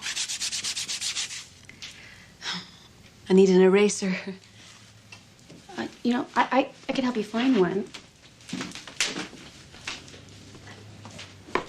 April, I'm happy to share my house with you, but this desk is off limits. Do you understand? Well, yeah, I was just looking for an eraser. Do you understand? Yes. I understand. Monica, it's 2:30 and I need to go out. Oh, but I haven't, you know, I'm nearly finished sketching. I'm sorry, but I have a standing appointment every Wednesday at 3 o'clock. What kind of appointment? A standing appointment. Perhaps tomorrow then. Yes, I'll see you tomorrow. Goodbye, Monica.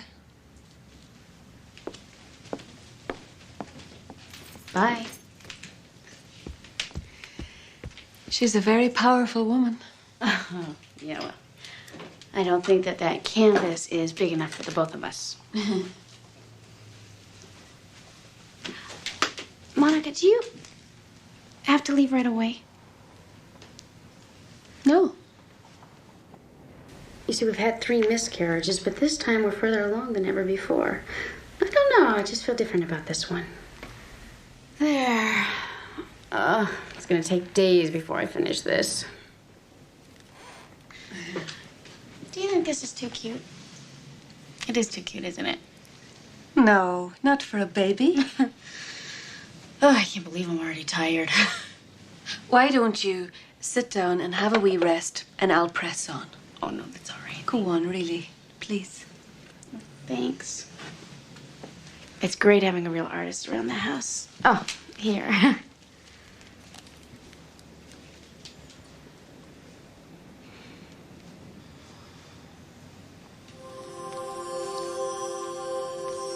April? I thought I heard. What have you done? Marion, we thought we'd get started. Monica. It's perfect. How did you do that? How dare you? This is my house. How it's decorated is no one else's decision but mine. Excuse me. I'm terribly sorry. Please confine your artistic efforts to the portrait from now on, Monica. Yes, of course.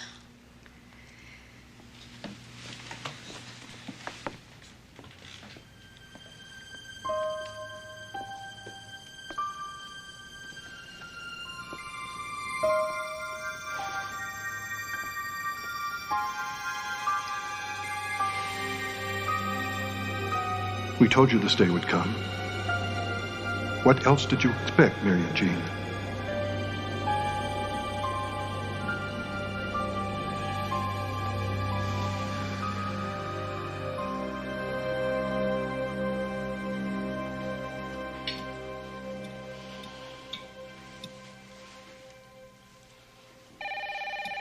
I'll do it.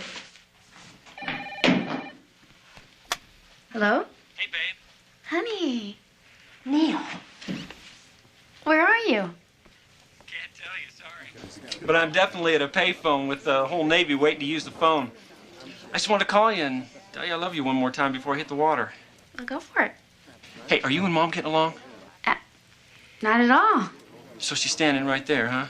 Uh-huh. I mean, absolutely. You know, why don't you talk to your mom for a minute before she takes the phone from me, and then I'll say goodbye. Well, okay. Neil! Is everything okay? Yes, of course. Everything's just fine. You keeping an eye on April? Of course I'm keeping an eye on her. It's not as if she's due tomorrow, you know.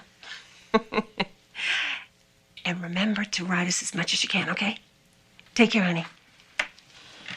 You hung up. Oh, I'm sorry. I'm sure he'll call back again. No, he won't call back again. He's in a nuclear submarine. You used to pick up a phone and call. Now it could be months. It was an accident. It was no accident. You did it on purpose, like you do everything on purpose, Marion. That is not true. Just admit it. You don't like me. You don't want me in your house. And now finally that I'm going to have a baby, you don't even care. April. April. Oh, please, don't even go and give me one of those dizzy spells. You're not fooling any... Marion. Marion? Oh, my God. Marion? Andrew, was I too late? Oh, no. You're just getting started. Yes, this is an emergency. We need an ambulance right away.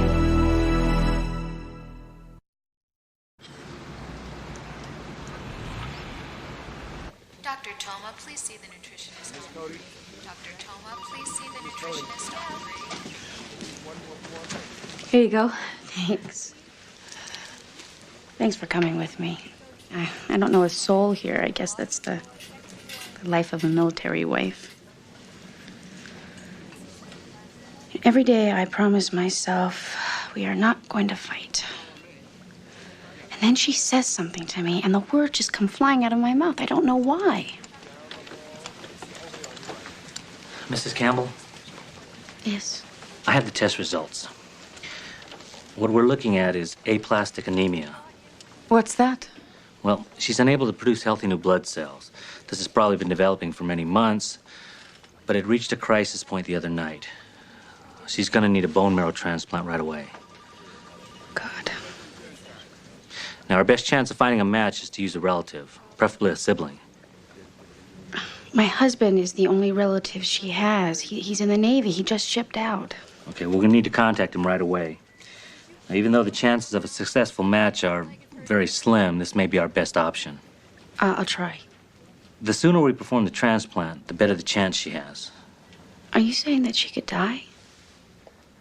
Yes. She's awake now. You can go see her. Oh, good. Shall we go in, April? No, you go without me. I think I should try to reach Neil first.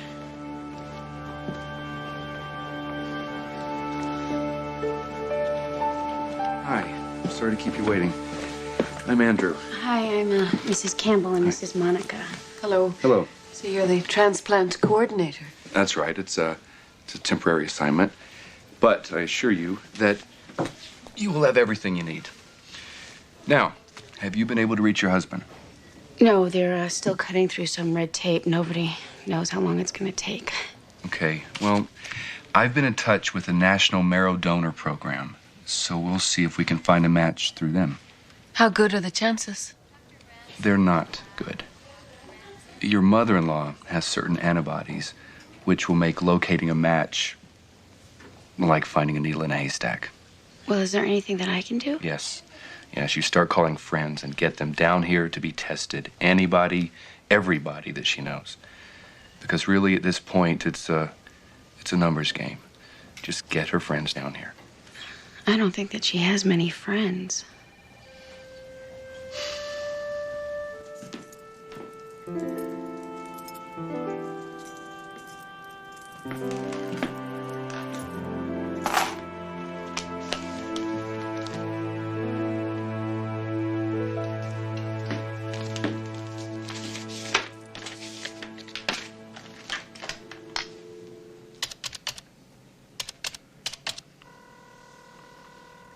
Hello, is this, Thomas Abercrombie? Yes. Hi, you don't know me. My name is April Campbell. I'm Marion Campbell's daughter-in-law. I found your name in her phone book. She isn't well. She needs a bone marrow transplant, and we were hoping that her closest friends would... I'm just her plumber. You're her plumber. Well, that's okay. Well, if you just leave Marion's name, they'll take care of you. Yes, thank you, Mr. Zwiebelstock. And if I ever need my furniture refinished, I'll give you a call. Well, good luck. Take care. Great. Thanks. I don't know. I've called everybody from Abercrombie to Zwevelstock, and, well, none of them were personal friends. You were right. She must be so lonely. Hello? Mrs. Campbell? Yes? This is Georgette. I'm sorry to disturb you. Is everything all right? Oh, you must mean my mother-in-law. I'm the other Mrs. Campbell. Hello?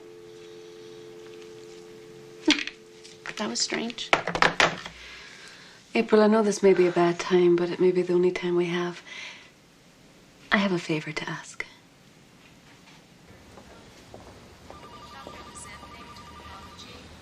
I'm so glad Monica's been around to help you out. Monica, I'll be happy to compensate you for your time. Oh, that's not necessary. Don't worry about the money. I've always paid my own way. Even to your wedding. We offered to pay for your ticket. You refused. I didn't want to be a burden. Besides, by the time you offered to pay for it, I'd already bought my own ticket. We asked you when we got engaged. You did not. Yes, I did. Hey, how's it going? Bearing up. Good, great.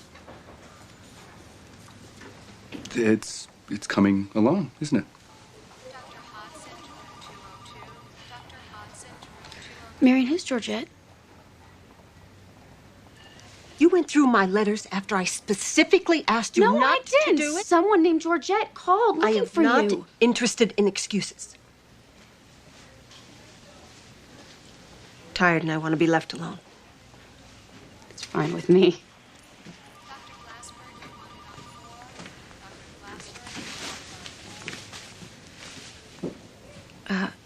Maybe we should call it a day. It'll just take me a minute to pack up.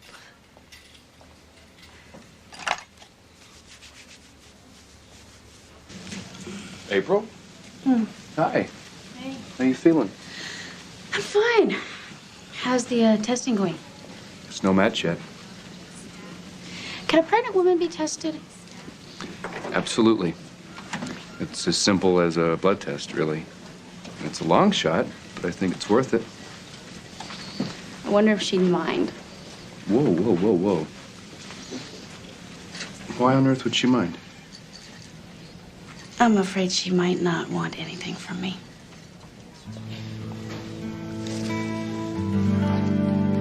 Come on.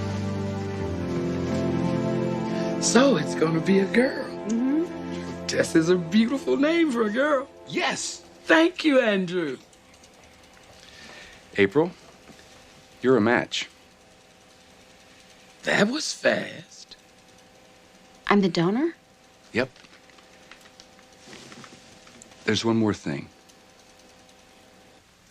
Lunch. No, thank you. I'm not hungry. Well, I'll just leave it in case you change your mind. You must be relieved. What do you mean? Now that they found a match. Who is it? Your daughter-in-law. April? And not many women would take that risk either. What do you mean?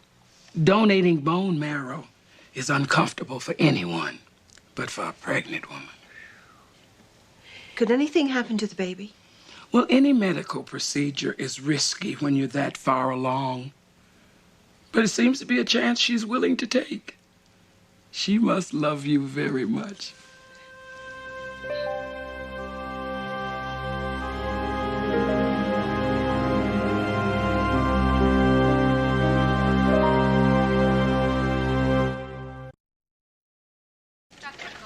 Excuse me. I saw your mother-in-law. You didn't tell her you're donating your bone marrow? It wouldn't matter.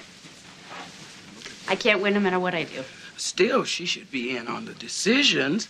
It's her grandchild. Jennifer will not be her grandchild. She'll be another female competing for her son's affections.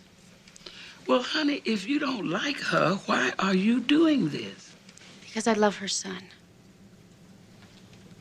And if he came home and realized that there was a chance I could have saved her and I didn't take it, he would never forgive me. Well, what if he comes home and finds he's lost his mother and his baby? Then I would never forgive her. Let me get this straight. You're doing this not to save your mother-in-law, not out of love. Tessa, I don't understand. I mean, what difference does it make why April is donating her marrow? Doing the right thing for the wrong reason won't bring those two one step closer. Yeah, but it'll save Marion's life. We're not here just to save a life. There are souls involved here. 5 to be exact. 5? Oh, there's Marion and April and Jennifer and Neil and... Who?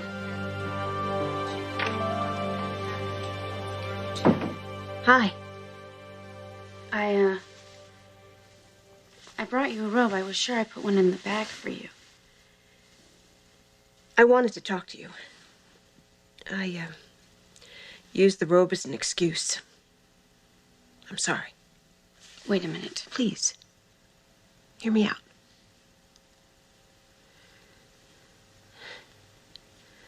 I can't let you jeopardize the baby. But I will never forget that you were willing to do it. Marion, you could die. I can accept that. Maybe I deserve to. I don't understand you.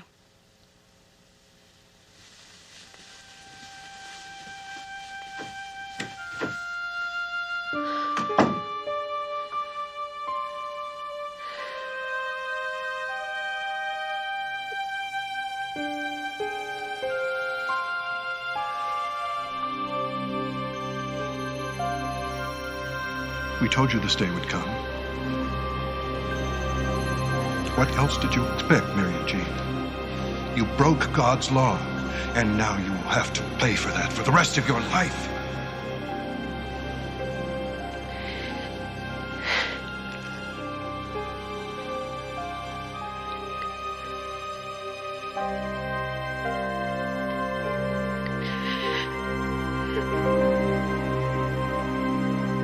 All right, 7 o'clock on the dot. And remember, don't have anything to eat after 7 o'clock the night before. You are going to be there. Absolutely. Are you sure you want to do this? No, not really. I'm a little afraid. But I don't have any other choice.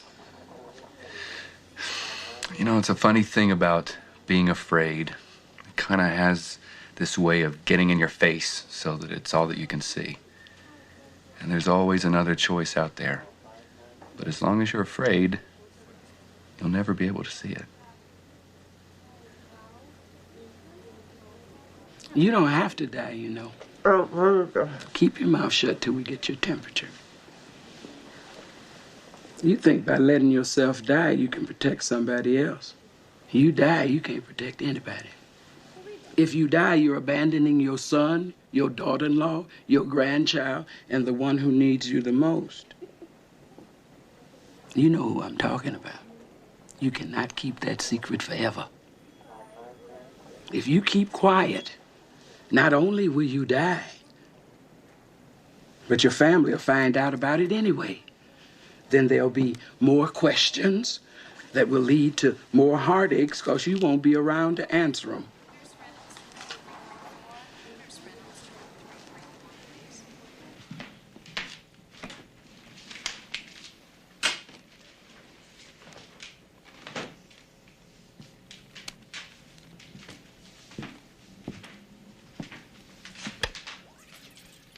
Mrs. Kimball, this is Georgette. I'm just calling to say that we missed you again today. Please give me a call when you get in. Georgette, the mysterious Georgette. I wish I could understand her.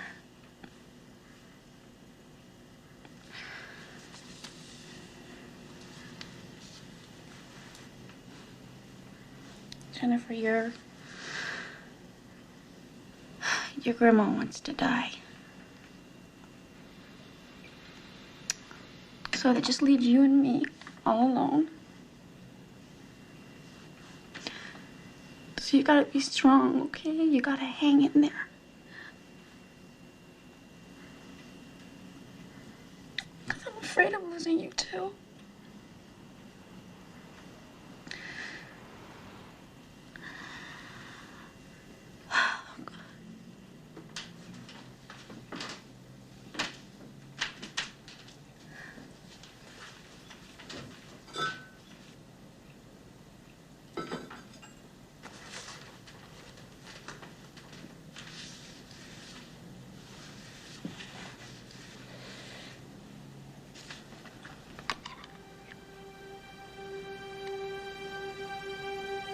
April? You scared me. You're not supposed to open that desk, are you? No. I'm not. What are you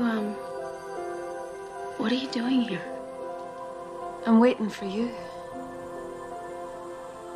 Don't be afraid. I'm an angel, sent by God to tell you that fear has no place in your life. But I am afraid. I don't know what to do. I'm afraid that my baby's gonna die, that Marion's gonna die, that she wants to die.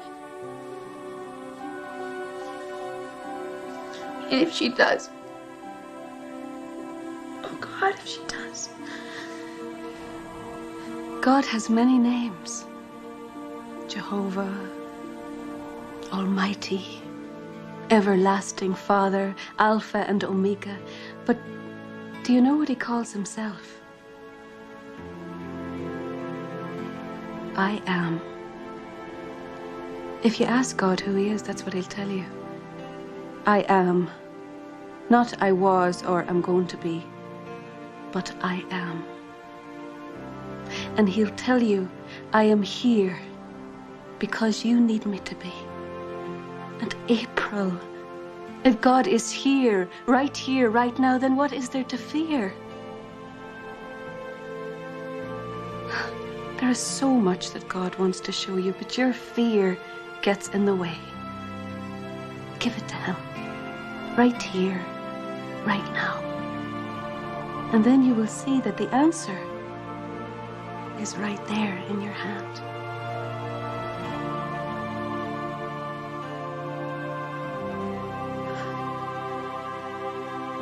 Take it. Please. Take it.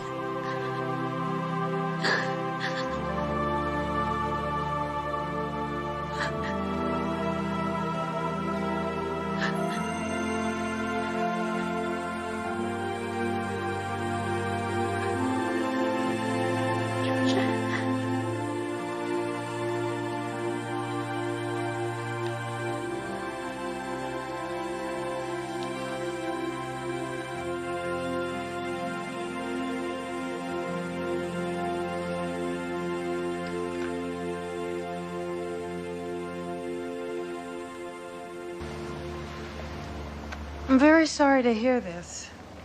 Mrs. Campbell's quite a remarkable woman. She means a lot to the people here.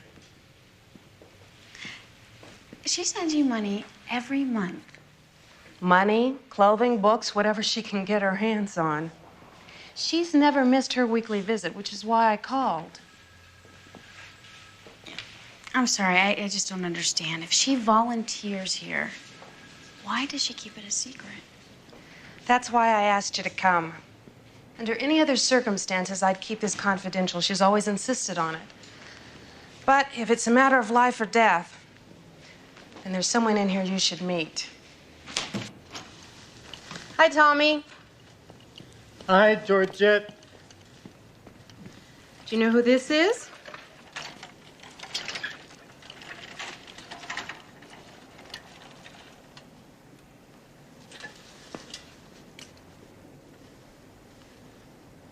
April. Where did you... This is Tommy, Marion's son.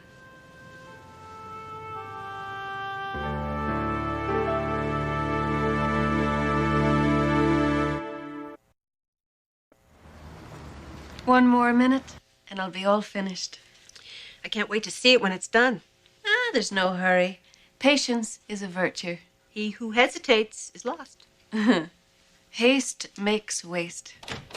Marion, I'm sorry. It's okay. Get out of your way. I'm all finished. What is that? Well, it's the portrait of the two of you. No, really, what is it? No, really. Are you sure you're an angel? We all have different gifts. Going to go and clean my brushes.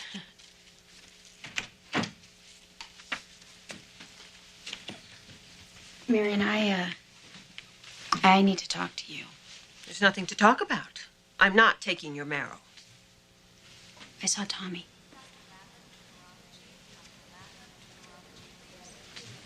Does Neil know about him?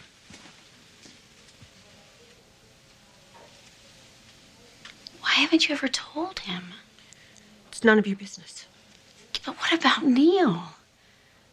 I mean, isn't it his business? My God.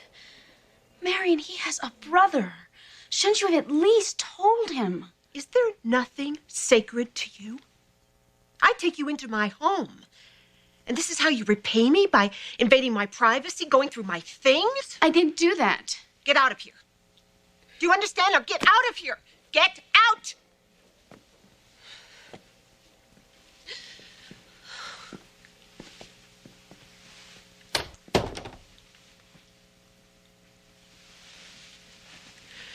What do you want?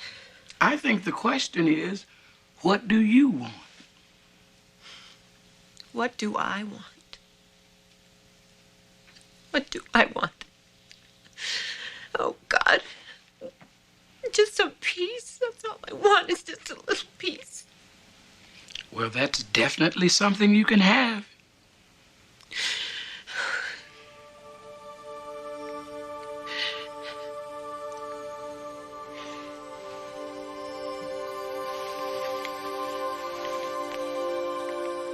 What are you? I'm an angel, Marion. And I've got a message for you from God. I know it already. God isn't through with me. He's gonna punish me again, isn't he? Let my grandchild die so that I can live. Then he's gonna torture me again, isn't he? God, when is this gonna stop? God loves you, Marion. And yes, you made a mistake a long time ago. That's true. But you weren't ready to be a mother at 16, and you certainly weren't ready to raise a special child like Tommy. That's true also. But somebody took the truth and twisted it into shame and told you that Tommy was a punishment instead of a gift. God did not judge you when you had that baby. Others did, and you believed their lies and accepted their shame instead of God's love. God loves me. More than you know. April is trying very hard to love you. It's not easy for her because she's afraid. Afraid of what? Of your rejection. Of being all alone. Of not being a good mother to that baby she's carrying. But she'll be a wonderful mother. Did you ever tell her? Have you ever once thought of what it must be like growing up without a mother? I know what it's like. My mother didn't die, but she was never there for me. Especially when you needed her. April needs you. She's afraid to admit it, but she does. And you, sweetheart, you need her. And if you would open that door in your heart, you might just find that you love her too. It's time for forgiveness, Marion. Forgive and be forgiven. And God will fill your heart with a peace beyond understanding.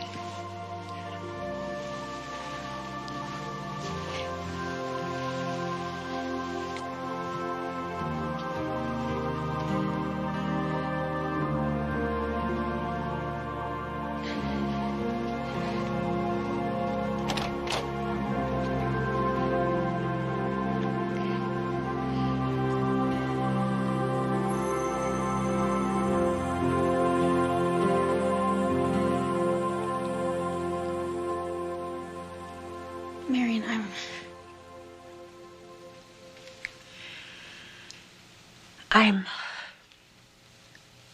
sorry. What? I am so sorry. Come here. Please.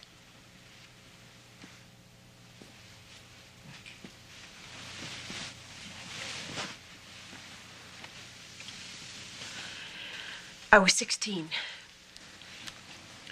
I thought I was in love. Tommy was born physically and mentally handicapped. My father said that Tommy was God's punishment for my sin. They made me give him up. When I was 18, I left home. Took me quite a while, but I finally found my baby. He was in a terrible place, a state institution. He was 3 years old. And he was the sweetest little thing. But nobody wanted him. So I went to work, and I found a place that would take good care of him. And I visited him every chance I got. And you never told anybody. I was ashamed. I loved him, but I was ashamed. So no, I never told anyone. I never told my husband. I never told Neil. No one except you.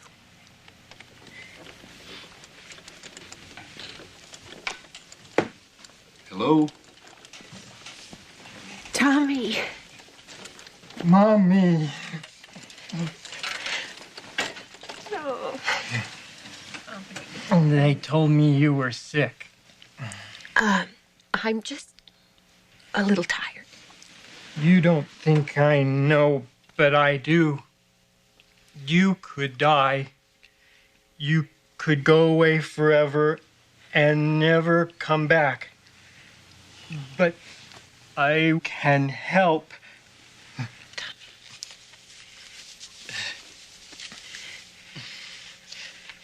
No. You are not going to use him to save me. He doesn't understand. Mommy? Marion, he is a perfect match. A perfect match. And I explained everything to him. He does understand.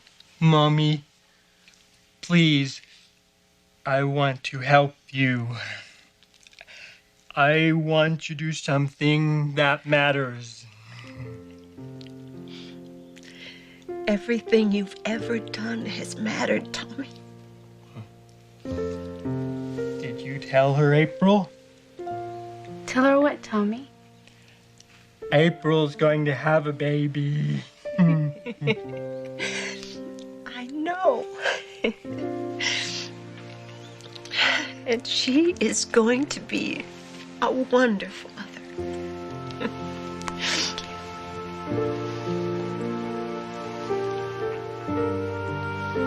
And so are you.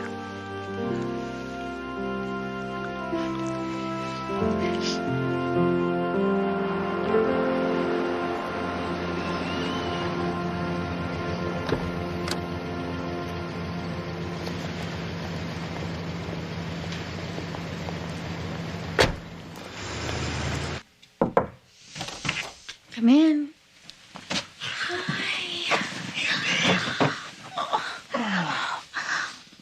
You made it.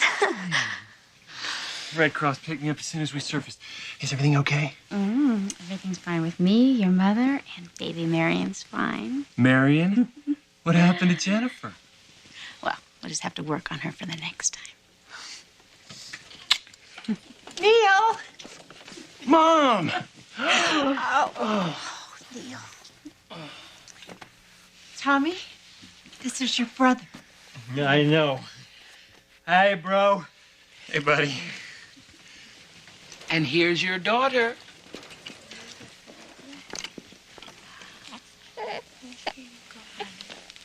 Yeah. Yes. You want to hold her? Yeah. Be careful with her head.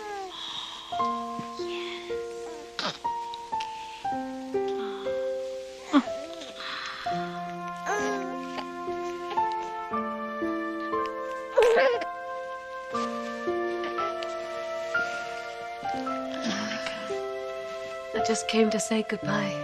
Thank you. You have a beautiful family. What about the portrait? Oh, well, now, it's funny you should mention that because I can't find it. I found it. Ah. Ladies and gentlemen, and baby, the most recent work of a remarkable artist, Monica. Oh, it's beautiful. It is. Hey, I'm in it. Me too. Monica, how did you do? I prayed. Imagine that.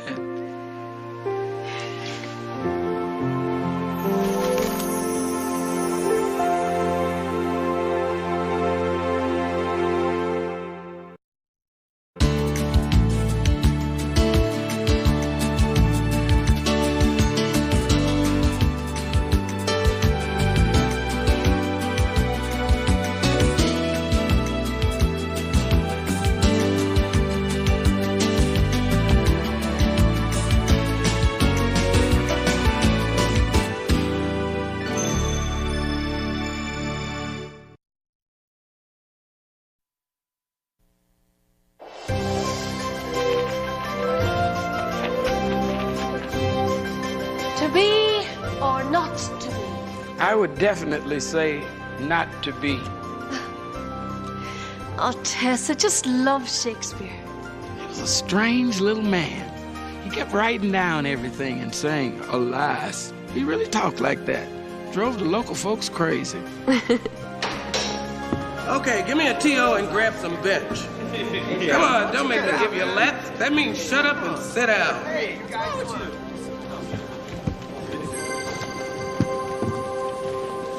take his Mickey Mouse glasses. I'll have you doing push-ups. Hey, come on, fellas, knock it off. All right, while we're waiting, I'm BB Monero, women's basketball coach. I don't think any of you are on the team. Anyway, as you know, Woodbridge College is what is officially called financially challenged. What that means is this school is busted flatter than a supermodel.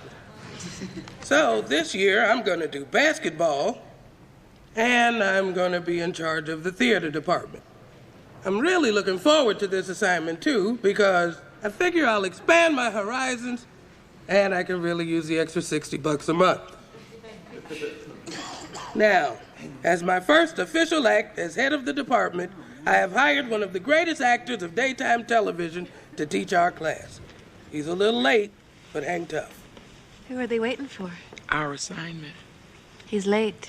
Oh, no, he's an actor. They never think of it as showing up late. They call it making an entrance. Hello! All right, here he is.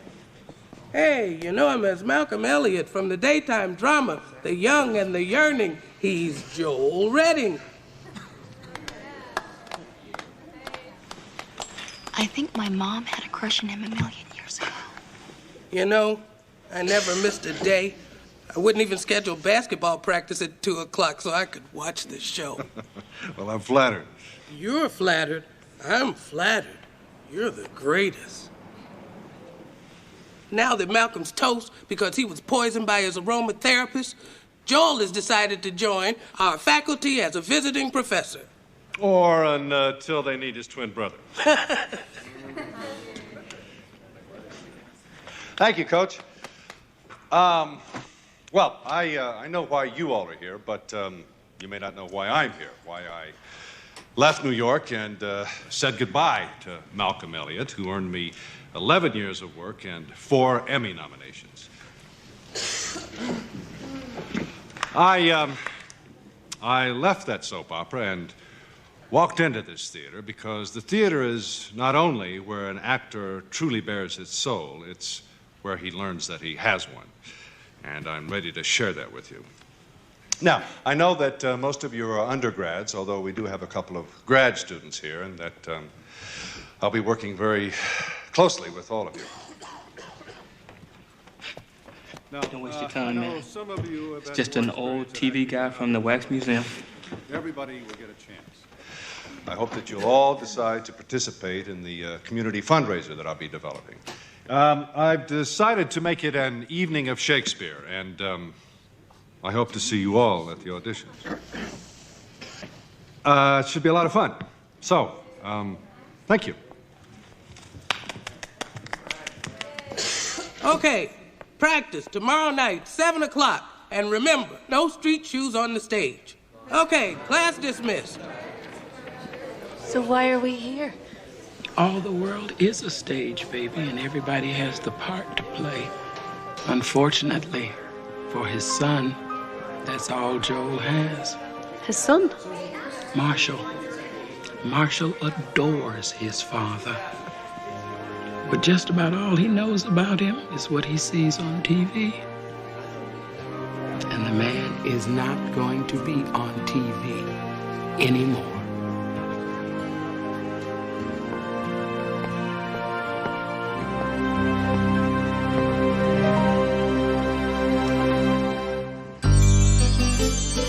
When you walk down the road, heavy burden, heavy load, I will rise and I will walk with you.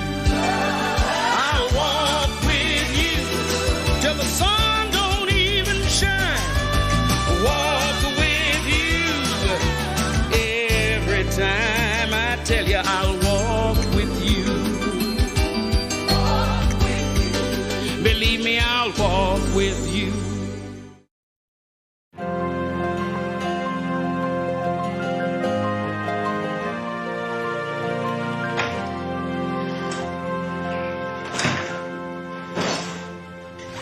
Hi, Mom. Hi, honey. How was your first day of school? It's okay. What did you do afterwards? Did you hang with your new friends? Little morons. There's nothing to do in this town. Hey, keep your mitts off that. I want us to all eat together. It's our first dinner in our first house. Man, even a pizza bites you. Nah, it's just different from what you're used to. Yeah, well, what I'm used to is good New York pizza. I can make that New York pizza. Eat that and get out of here. Very weird. Home! Oh, hey, Dad. Hey, buddy. How was your day? It was all right. Let's see. Well, at school, they're only a year behind everything I did last year. I hate the school. I hate the town. And I want to go back to New York, but outside that, it was a great day. Well, I had a great day. They had a banner on stage. Woodbridge College welcomes Joel Redding. They all knew me. Should have been there. Now, you see, I told you didn't have anything to be worried about. Listen, I noticed when I came in that the table was behind the couch. Doesn't really fit, does it? The table was behind the couch in our apartment. You were just never there to notice. Sorry, just trying to help. You know, you could help by hanging the family portrait. Look, I'll get it. Who on earth? We don't even know anybody yet. Actually, I meant to tell you. Dad, it's for you. They're here for some meeting. Hello, I'm Monica. I spoke to you on the phone. I'm your new stage manager. And I'm Tess. The dialogue coach. Yes. For a play? It's going to be wonderful. I love Shakespeare. Yeah, Dad's the best at that. You know, he's not just a TV guy. I thought you were only to teach this year. Well, it's just a little fundraiser. They needed a director, And you couldn't say no. It's an evening of great moments from Shakespeare. And a month's worth of evening rehearsals. Yes, I'll put on the coffee. Well, why don't we get started?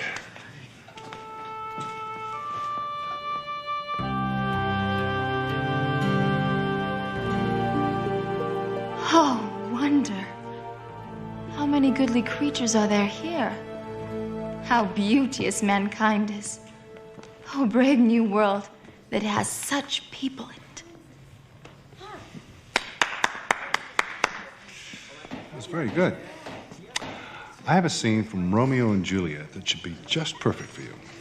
Great. I look forward to working with you. Sure. Me too.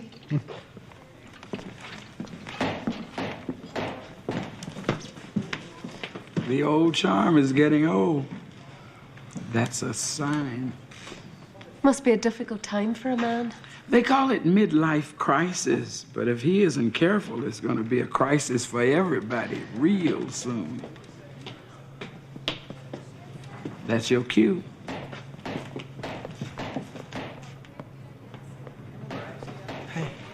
Hello, Marshall. What are you doing here? Well, after school's out, there's nothing to do in this crummy town. I figured I'd see if Dad could use some help. He could. We need a Hamlet. Oh, no. Listen, I'm not an actor. I mean, look, Dad's the actor. You know, I've seen him do it, but there's no way that I could... But what? You'd make a great Hamlet. Why? You have so much in common. Like what? Well, for one thing, you're both students, right? You both love your fathers. You're both making adjustments to major changes in your life. And maybe some of the things that are confusing to you were confusing to him. Go on. Take a look at it.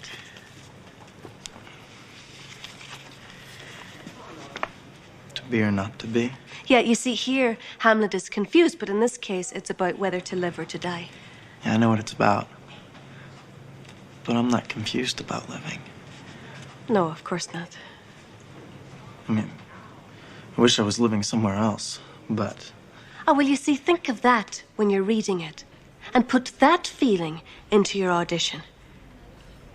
Go on. Give it a try.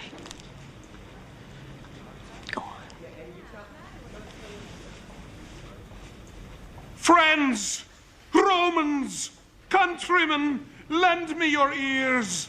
If Shakespeare was alive, he'd drop dead. I come not to praise Caesar, but to bury him. The good in men oft lies in turn. Okay. Thanks, Mr. Overman. I'm sure we can find something. Check the board tomorrow. Thank you. Thank you. All right, I guess that's our last audition. I want to thank everybody for coming tonight. Wait. Please. There's one more.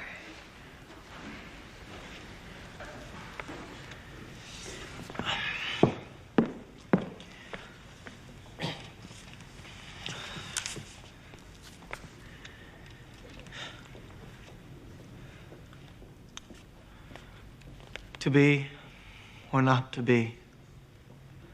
That is the question.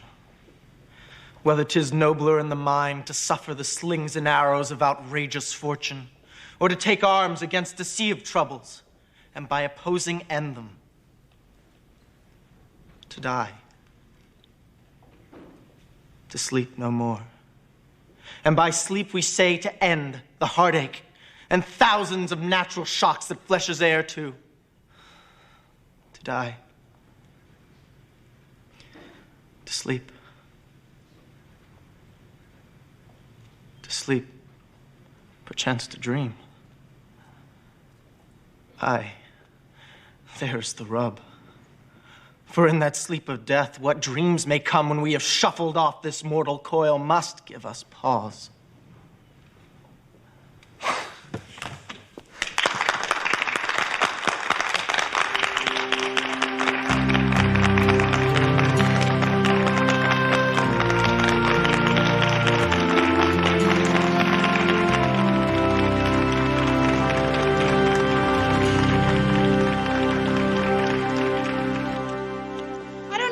Marshall being an actor. Well, he's pretty good. Well, of course he's good. He's my son. Right. Tell me something. Are these pants too tight? No. No, Wait, don't change the subject.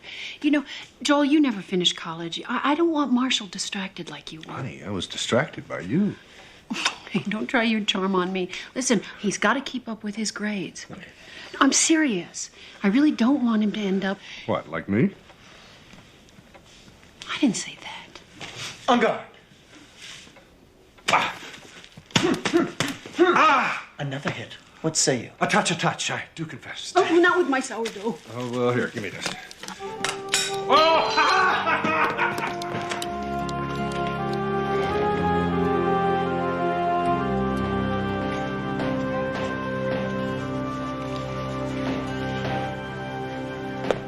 You missed a spot. Beg your pardon? Do I know you? The angel of death, at your service.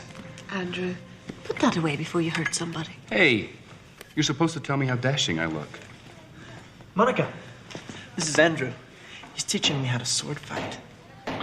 I've seen enough of them. Ready? Yeah. On guard. Good. Keep your hands up. Tess, is Andrew here on business? Well, he's certainly going to do a death scene. We just don't know if it's on stage or off. You missed a spot.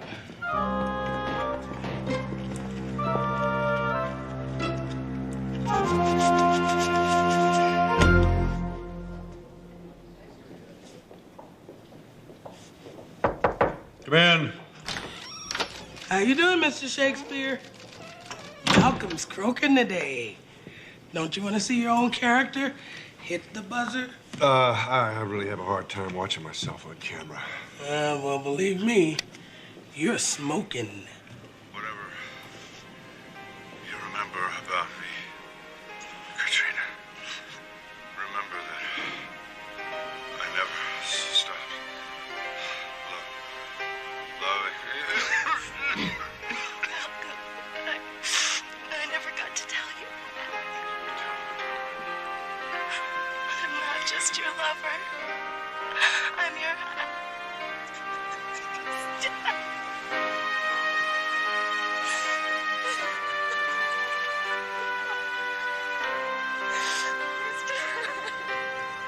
Goodbye, Malcolm. I'm gonna miss you.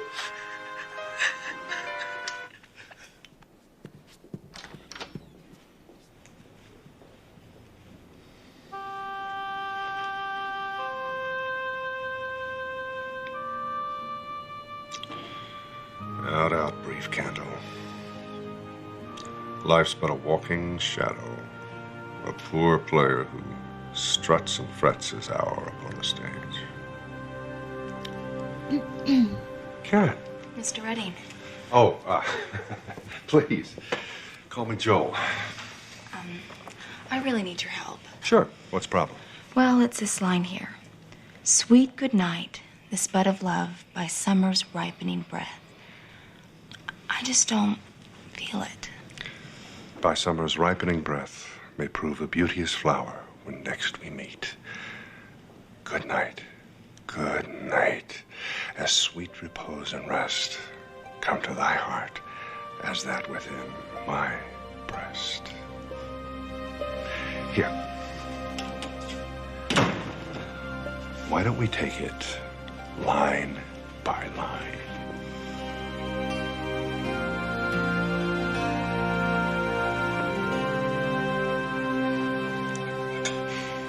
So where's Dad? He called. He's going straight to the theater.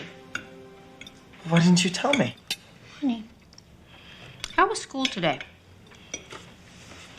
It was okay. Listen, I got rehearsal. Wait a minute, not so fast. What? Well, somebody from the high school called. Do you have anything to tell me? Okay. So I skipped the class. 3, honey. What's going on? Listen, this is no big deal.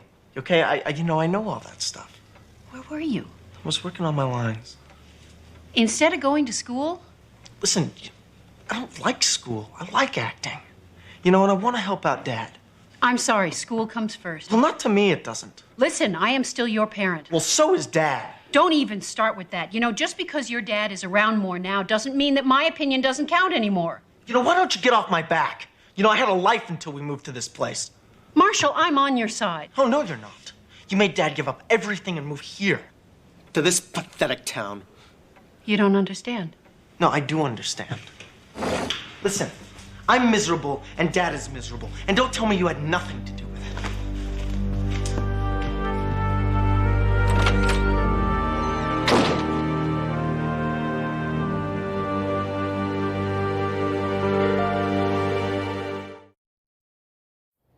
See, this is why it's good for us to work alone. Art takes concentration. Now, do you notice anything about these lines when Romeo and Juliet first meet?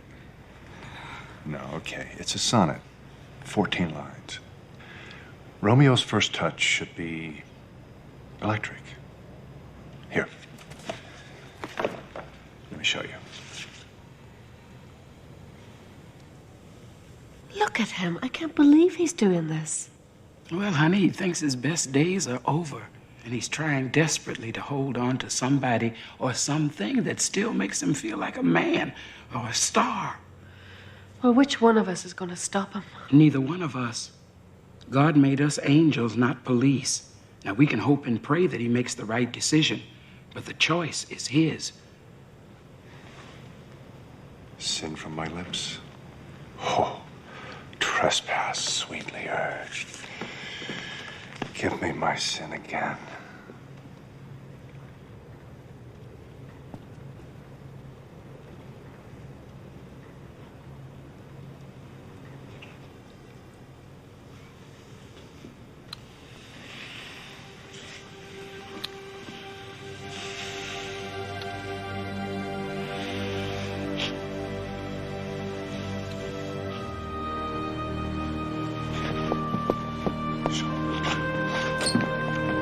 Marshall? Marshall!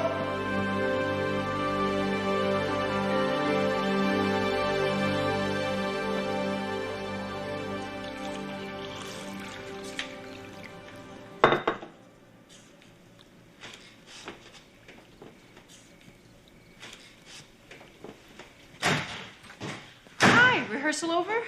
Yeah. What's the matter? Marshall, I'm going down to bed. What's going on? Joel. Just a long rehearsal. I think I'll make myself a sandwich and then maybe get to that picture.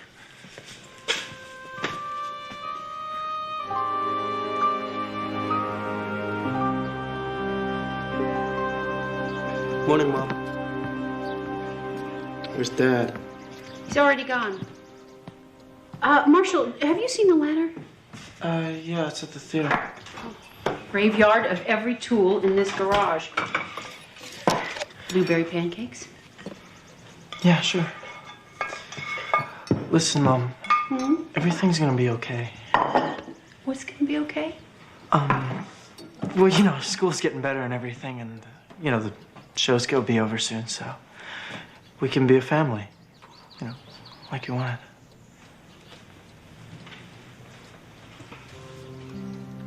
Who are you? And what have you done with my son?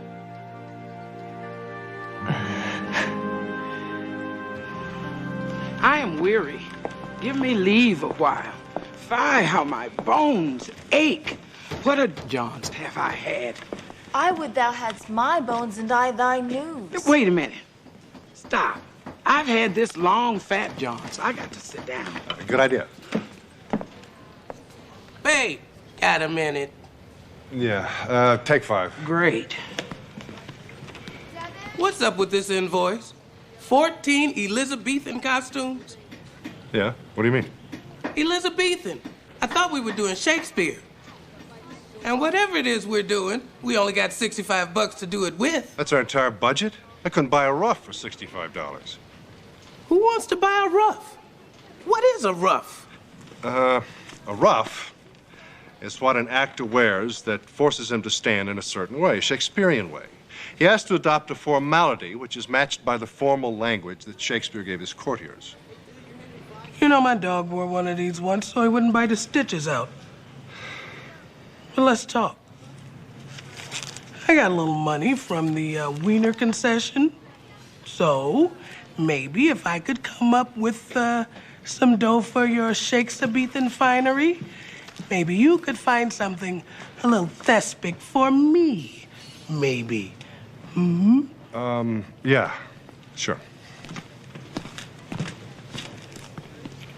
Marshall, what you saw... I didn't see anything.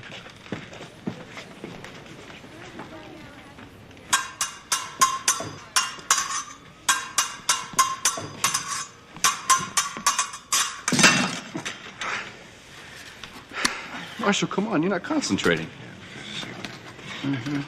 Excuse me. Here, Marshall. Let me show you something. All right? Sure. Thanks.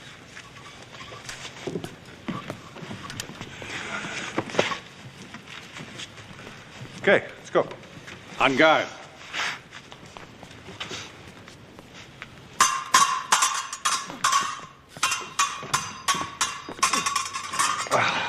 You hold it back. Don't hold back.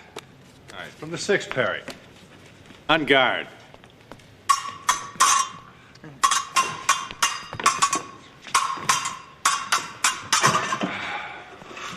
Come on, man. If you want him to believe it, you got to commit to it.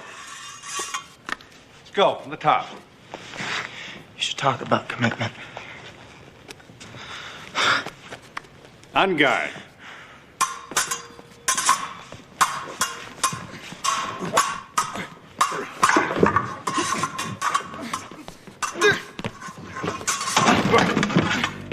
Marshall, stop it! Marshall, please! Marshall! Marshall! Marshall, that's enough rehearsal for today.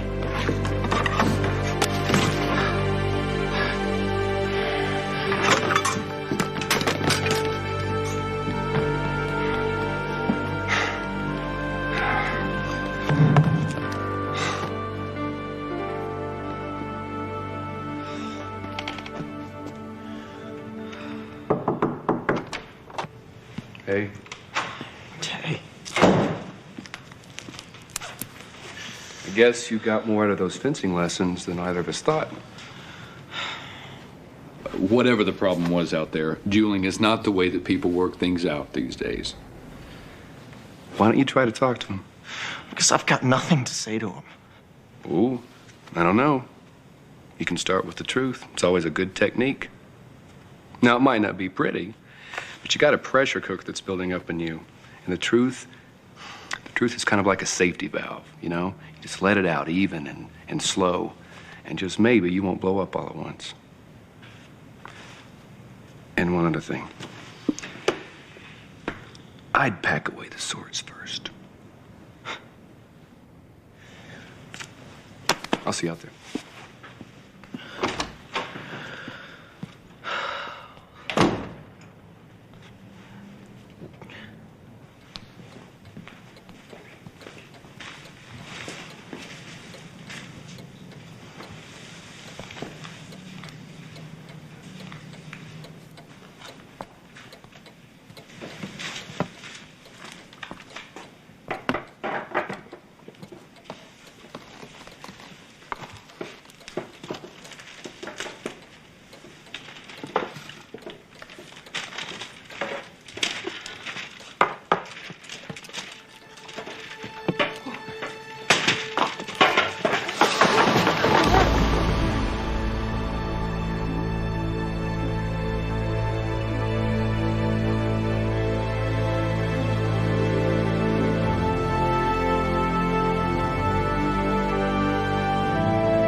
Okay, everybody, that's it.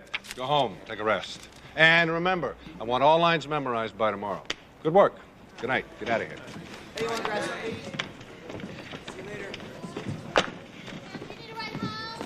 I'm fine, thanks. Marshall, you want to ride home? I'd rather walk. I'll see you at home.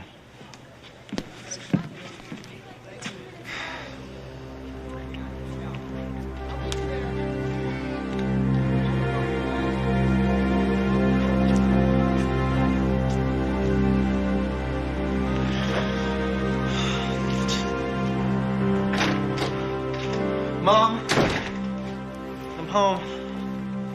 Dad will be a little late.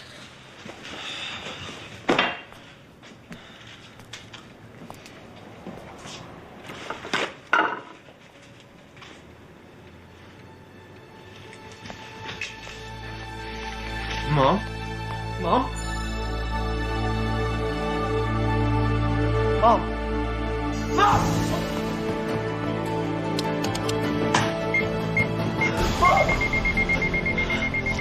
Mom? I need some help. Somebody help me!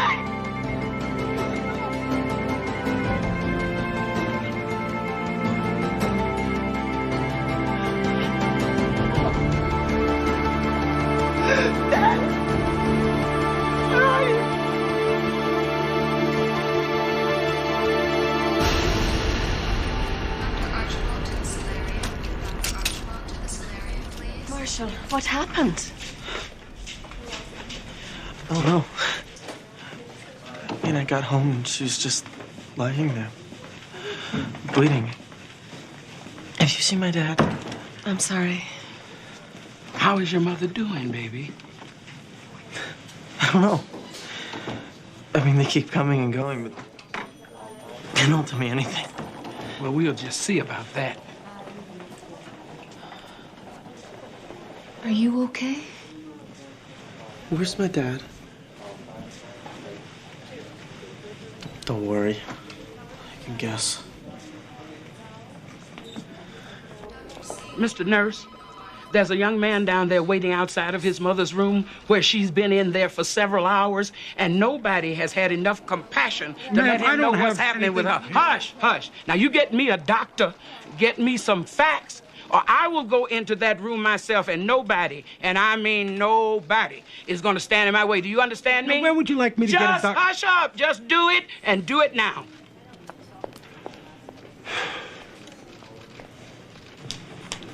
Marshall, this is Dr. Schulman. Hi. Your mother has suffered a blow to the head, which has caused a severe hematoma. Tell him what that means. It's a bruise inside that's caused her brain to swell. Now, that leaves us with some very difficult decisions. Surgery, right? Marshall, the type and the location of your mother's hematoma makes this a very dangerous operation. I'd be lying to you if I told you there wasn't some risk here. What risk? If we operate, she may live, but lose her sight. And if she doesn't have the operation? It is possible that the swelling could go down by itself, or it may get worse. And when that happens, it will be too late to operate and she will die. Look, I need your father to sign a consent form for the surgery. I left a message at home. If he went back, he'd be here by now. Well, in the absence of an adult relative, I have the power to use my discretion.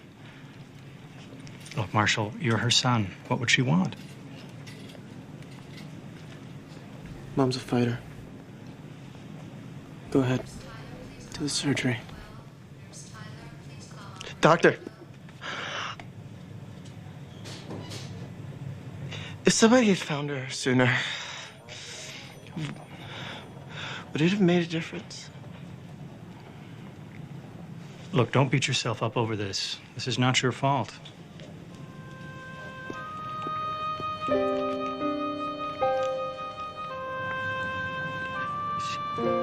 She made me blueberry pancakes this morning.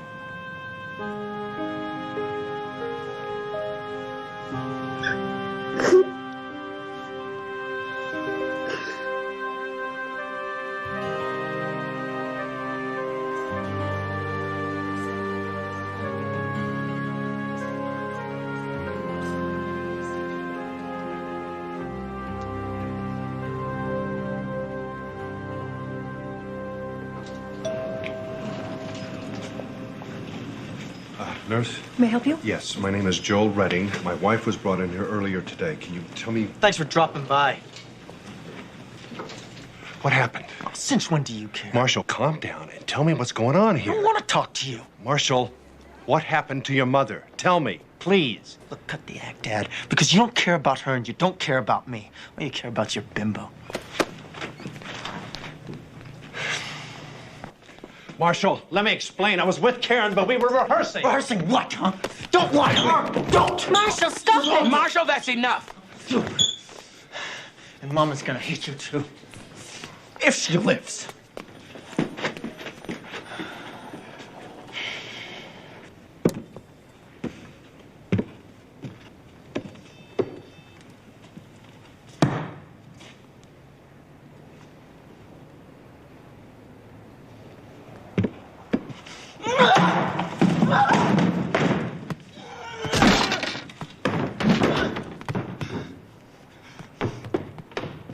Come on, Marshall, pick up the phone. Here's some ice. Thanks. Marshall, you there? Marshall, I'm just trying to find out if you're okay. Maybe he's still in the hospital. Better look for him. Maybe I better go with you. Marshall's been under a lot of strain lately. I think he's starting to crack between moving and rehearsals and now this terrible thing with his mother. Well, let's just step right in here a moment and see what we can find. What is this? A chapel. Some people think of it as a place for reflection and meditation. Well, doesn't look like he's in here. Well, I think you ought to sit down. What for? To reflect and meditate. Sit on down. Beg your pardon? Well, we'll get to that pardon part later. But right now, I want you to stop trying to explain away your son's behavior. I think he's handling this thing pretty well, don't you? Handling what thing? Your affair. How did you know? Well, you don't have to be an angel to see what's going on around here. But that's what I am, an angel sent by God. Now, don't be afraid. But I have to tell you, God is not pleased with what's going on around here. All the world is not a stage, Joel. And the men and women are not merely players. Who you are and what you do matters to God. Now, how charming you are, and how many autographs you've signed, and how many of those little gold statues you got sitting on your cocktail table will not impress the creator of the universe. Now, you play all the roles you want to play, and it won't matter a bit, because you're not playing the role that God created especially for you. Joel. Just Joel. And the real Joel has no business fooling around. I'm sorry. Don't tell me. Tell him, tell God, and then tell your family. They're the ones you're hurting. I never meant to hurt anyone. I wasn't looking for someone else.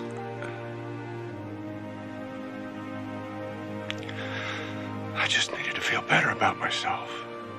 Well, did it work? I didn't think so.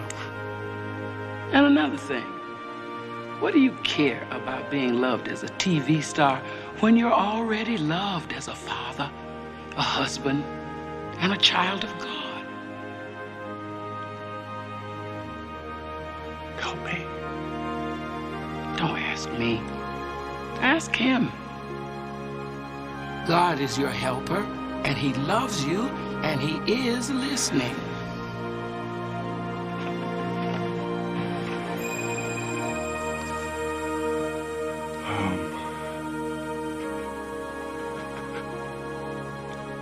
I've really messed up here, but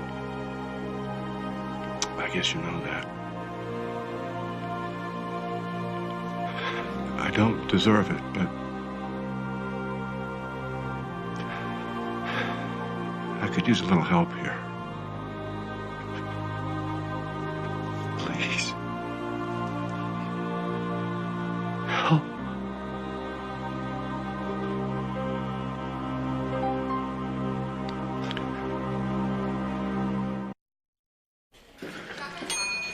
Oh, here they are now. Mr. Redding, I think we're out of the woods. She's in post-op now. Monica here? Yes. Oh, telephone. Would you excuse me? Anyway, it went very, very well. Thank you. Hello? Marshall? I think we're looking at a rapid recovery. Oh, thank God. Yes, indeed. Can I see her? Well, she's not awake, but I think you can look in.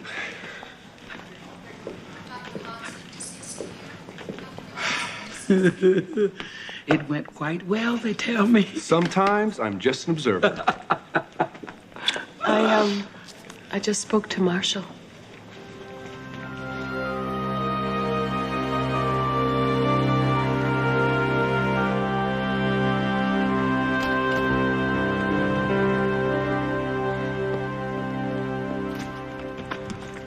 Marshall. Mom's okay. She's okay. She's gonna be fine. Well, no thanks to you and Karen. What happened with Karen was a mistake, and it's over. You gotta believe me, son. Find yourself another son. Because as far as I'm concerned, you're not my father. Marshall, I'm asking for your forgiveness. Forget about it. You ever hear the expression, to err is human, to forgive divine? Look, man, don't quote me that crap. You know, all your speeches and your lines. Well, listen, don't even talk to me until you want to tell me the truth. You know why we left New York? Yeah, because Mom finally got you to leave the city. No. I was fired. What? I didn't quit the soap. They fired me because I was too old. Just like 11 years ago, they fired somebody else and gave me his job.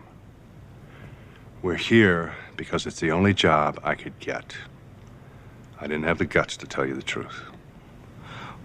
Why? Because you were my biggest fan, and I didn't want to disappoint you.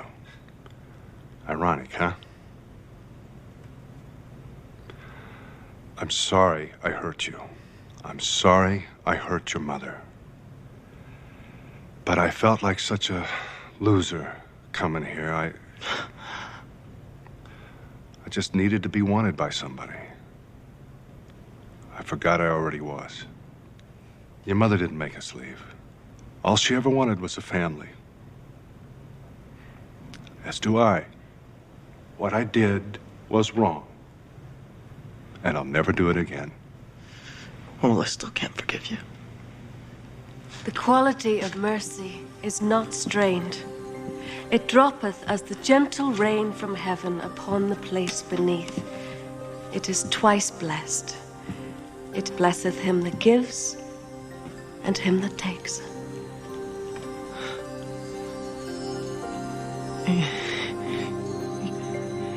You're like some kind of an angel. Before Shakespeare wrote it, God was it. Mercy is his gift. And you shine with his divine light every time you are merciful or show someone forgiveness. I should know, Marshall, because I am an angel, sent by God. And he wants you to understand that you cannot judge your father.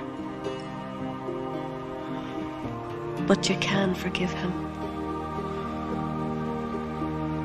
I hate him. God doesn't hate him. He knows that Joel is a man and that men make mistakes. But you've never seen your father as a man, have you? Only as a hero to be worshipped. No one should be worshipped on this earth, Marshall. You may want to hate your father, but God wants you to love him. And it is time now for you to do that.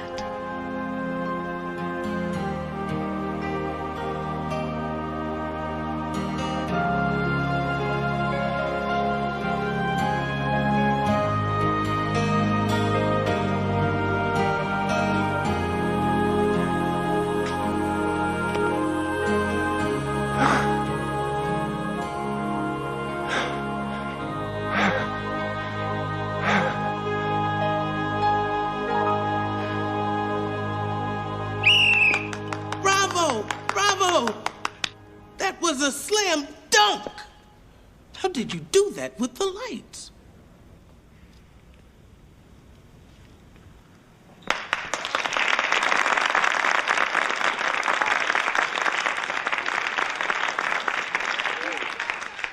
Thank you. Thank you all for coming to our little fundraiser this evening.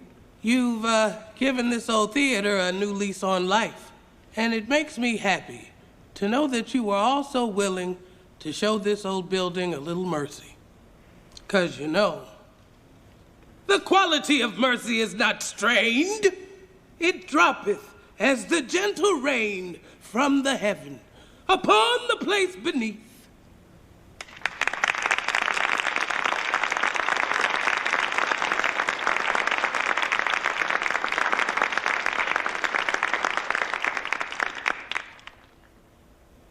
And gentlemen in England will think themselves accursed that they were not here, and hold their manhoods cheap, whilst any speaks that fought with us upon St. Crispin's Day!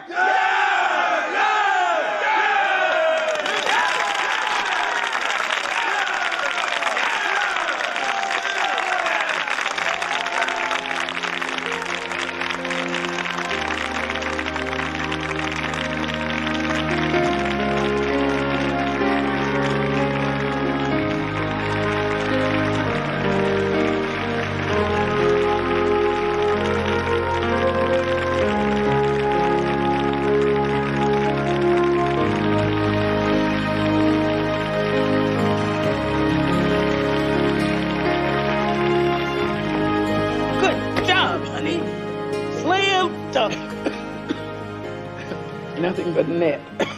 You know, it doesn't seem the same without a little towel snapping, does it? So, where do angels go? We move on. And so will your family. Great show. You guys were really terrific. Excuse me, can I have an autograph? I don't give autographs anymore. Really, since when? Well, since I only want one fan. You. You guys ready to go? Yeah. Look now, you see? Like I've always said, all's well that ends well. Look, Tess. Our names are in the program. There's nothing worse than a star-struck angel except two star-struck angels.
I'll blow your head off!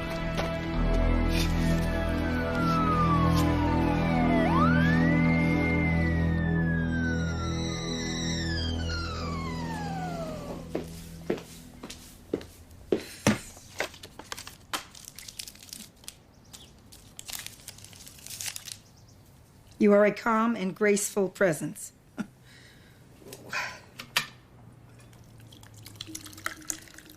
Oh, gosh.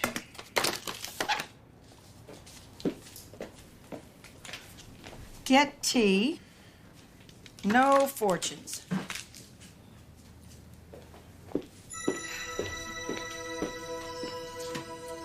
Oh, get that.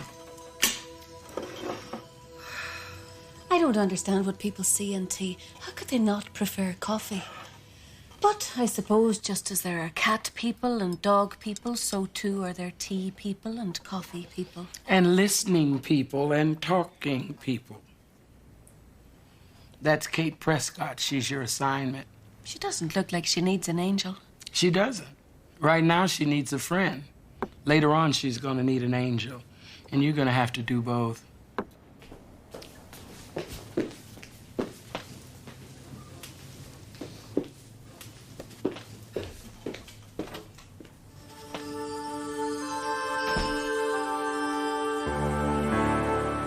I don't see Kate. She'll be here. This is where she spends her days. What kind of a trial is this? A sweet girl got murdered in her own home. Oh, Tess, no. The evil that men can do. That's the victim's father there. Poor man. He's a victim, too. In this case, baby, we got a lot of victims. What do you mean? Excuse me. Oh, hello. Is that seat taken? Oh, no, not at all. Must be very hard for him. Yes.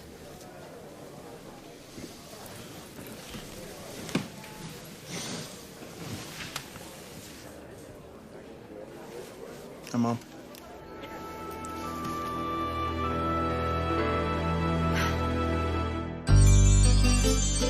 When you walk down the road, heavy burden, heavy load, I will rise and I will walk with you.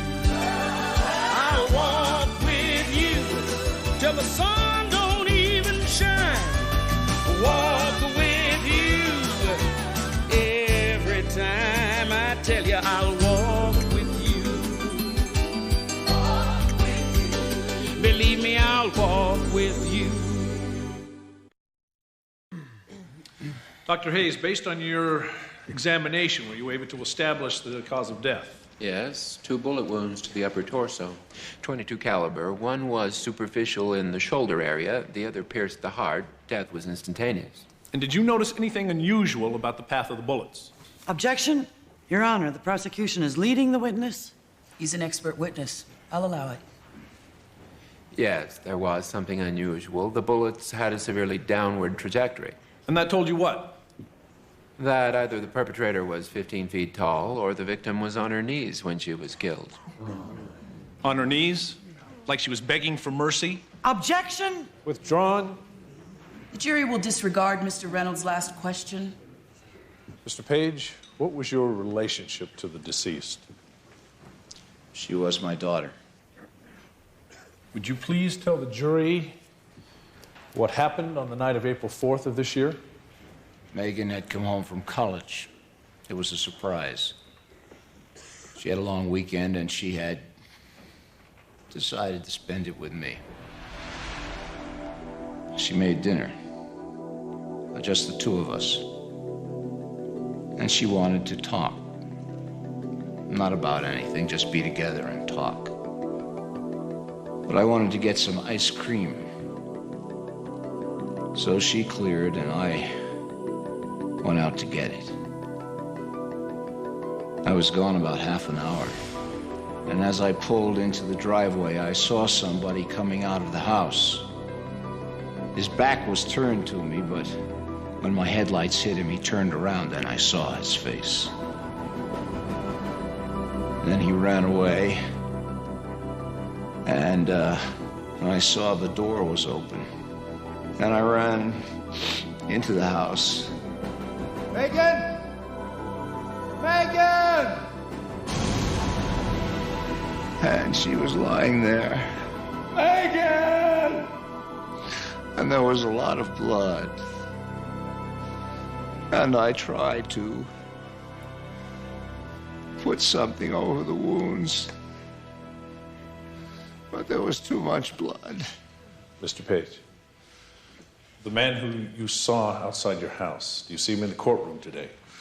It was him. He killed her. Objection? Sustained. Mr. Page, only answer the questions that you're asked. I saw him in my house. His footprints were there. He killed her. Your Honor, this is extremely prejudicial.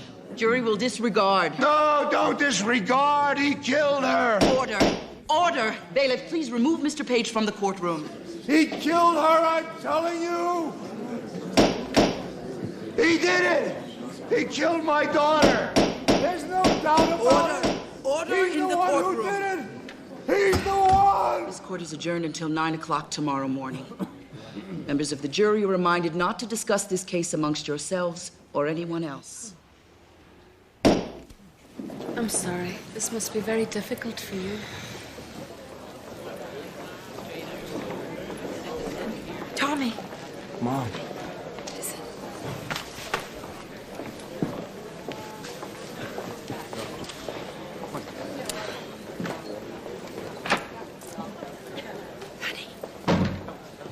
You heard him. She was on her knees, begging for her life. I saw him with my own eyes. The police caught him in the woods next to my house. How much more evidence do you need? You know he's been in prison 3 times. He has to be put away for good. How could you raise a human being like that? Prescott, has your son ever discussed the crime with you? Is it true that your ex-husband was an abusive father? Has the DA asked you to take the stand? Stand back, please, and give her some space. Come with me. I know a way out. This way. Please, one statement. Excuse me. It's locked. Wonder how that happened. My name is Monica. Well, look, Monica, my Thomas has been in plenty of trouble. He's no saint, but he's never hurt anyone. And he never would hurt anyone. Make sure you print that. Print it? Print it where? In your newspaper. Oh, no. I'm not a reporter. I'm a stranger. Reporters I tolerate. Strangers I ignore completely.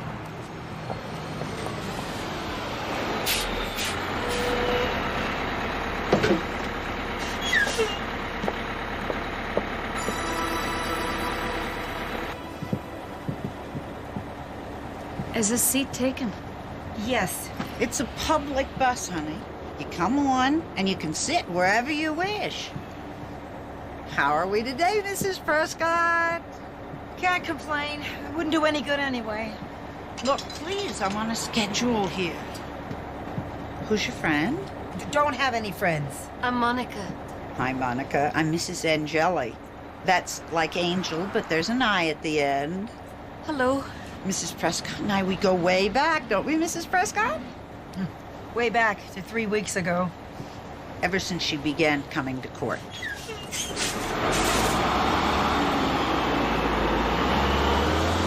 a tough day, I heard. You all right? I'm all right. Thanks. What's the word on the street? You don't want to know. That's all right. I already know. The papers, all of them say that he's guilty. I mean, they haven't even heard his defense yet. What's his defense? That he didn't do it. Please don't.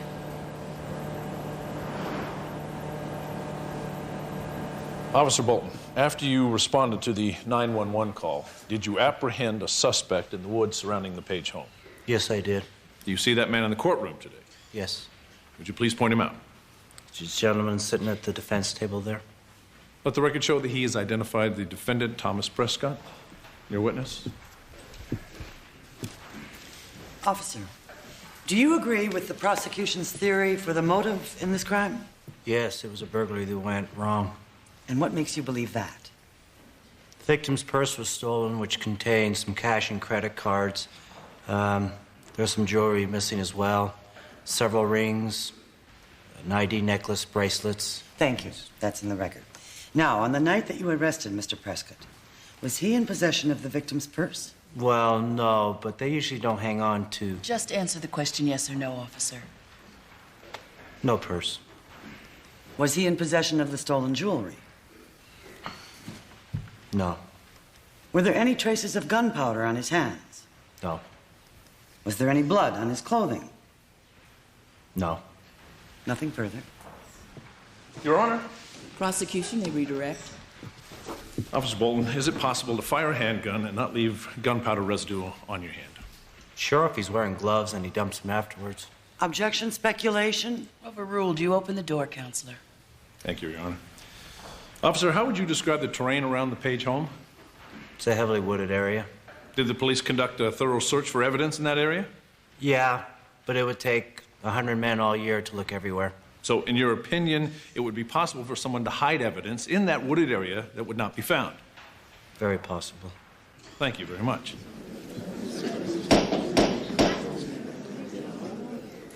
Mr. Prescott, how far do you live from the woods where the officer arrested you? Not far, ma'am, about a mile. And were you in those woods last April 4th? Yeah. I couldn't sleep that night, so I went for a walk. I like to go to the woods, because there's nobody out there, you know? I can be alone, and think about things, and... Well, all of a sudden, I heard a bunch of shots, and... They sounded like they were real close by. And I wanted to make sure no one was in trouble, so I looked into it, and all I could see in a quick flash in the moonlight was someone, but I couldn't see their face. And I looked, I saw a man coming out of that house. And he was wearing a green hunting cap. And he was carrying a woman's purse. And I looked over, and the door was open, and I walked right in. And when I walked inside, that girl was on the floor in a pool of blood. And I was scared. Any man would have been. And I didn't know who else was there, or I just was trying to get out of there. And next I remember, you know, somebody pulled up and started yelling. I ran. Mr. Prescott, did you kill Megan Page? No, ma'am, I did not.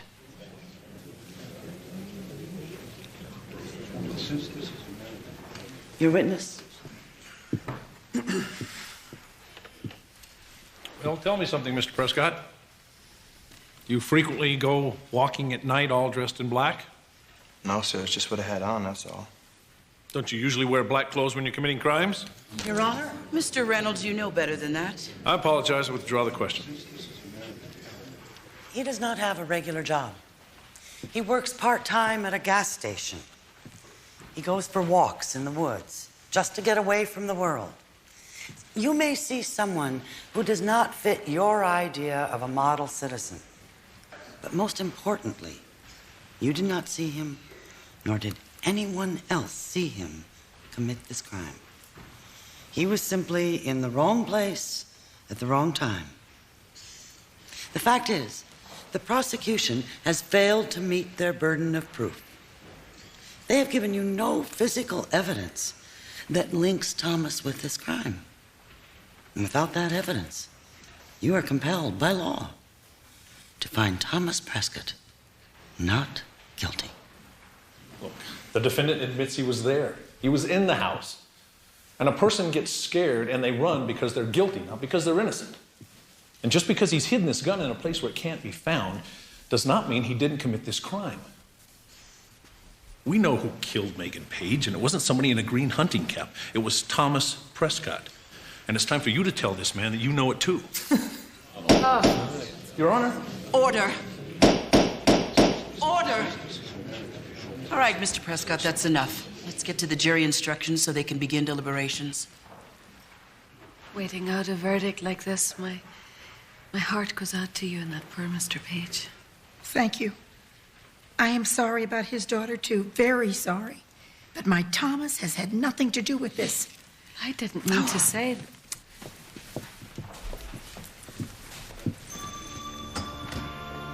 Tess, I don't know how to be her friend. I'm not even sure that she needs me. You take it from old Tess, baby. Tomorrow, when that verdict comes in, Kate is gonna need you plenty.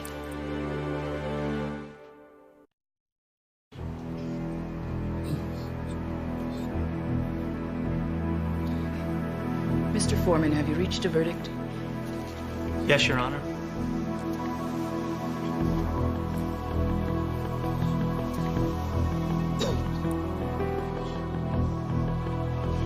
Mrs. Prescott, remember, there's always the Court of Appeal. But he's not guilty, Monica. I don't care what anybody thinks. He is not guilty.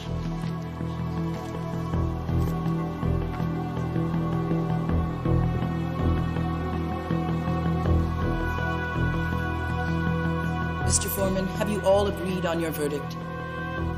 Yes, Your Honor. We have. Will the defendant please rise for the verdict? Mr. Foreman, please read the verdict.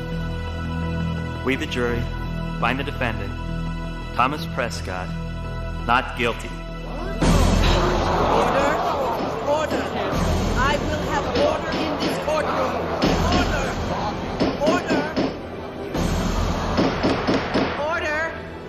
I'd like to thank the jury for their time. Mr. Prescott, you're free to go. Court is adjourned. The reaction to the Prescott verdict continues at this hour. Angry protesters are still picketing outside the courthouse, carrying signs saying, "Doubt Thomas," and "Murdering women is a crime." Meanwhile, the jury's foreman spoke out about the verdict. The jury was not allowed to know about his past burglary arrests. I mean, if we had, well, who knows? I mean, most of us felt he probably did it, but there were some questions. And as you know, it's guilt beyond reasonable doubt. We just couldn't do it. But we don't feel that great about it.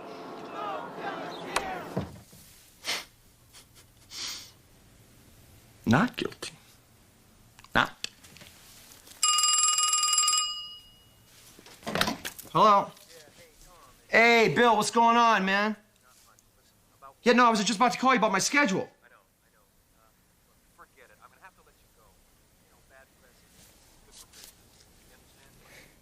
No, Joe, look, just take you to a stinking gas station job and just...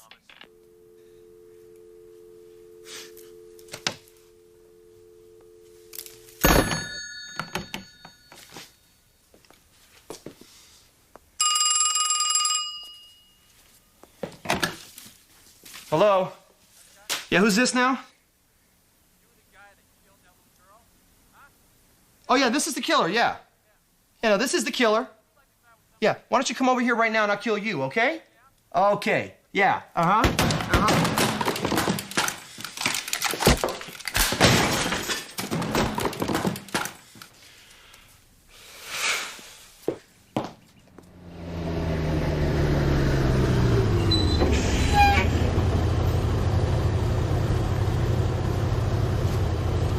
Mrs. Prescott!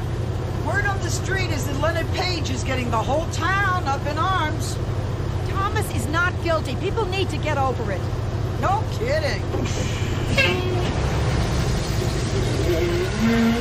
I really admire the way you're handling this. Living with Thomas must be very difficult. He wasn't always like this. He was a happy boy. Oh, with these real bright eyes. He never had a father. What a bum. So he started hanging out with older kids. They decide to steal a car one night, and so Thomas goes along with it. You know how kids do. So they send him straight to juvenile hall, which was supposed to straighten him up. But when he came out of there, he was different. His eyes weren't bright anymore. They were cold, hard, you know. And they haven't been bright since. Oh, no.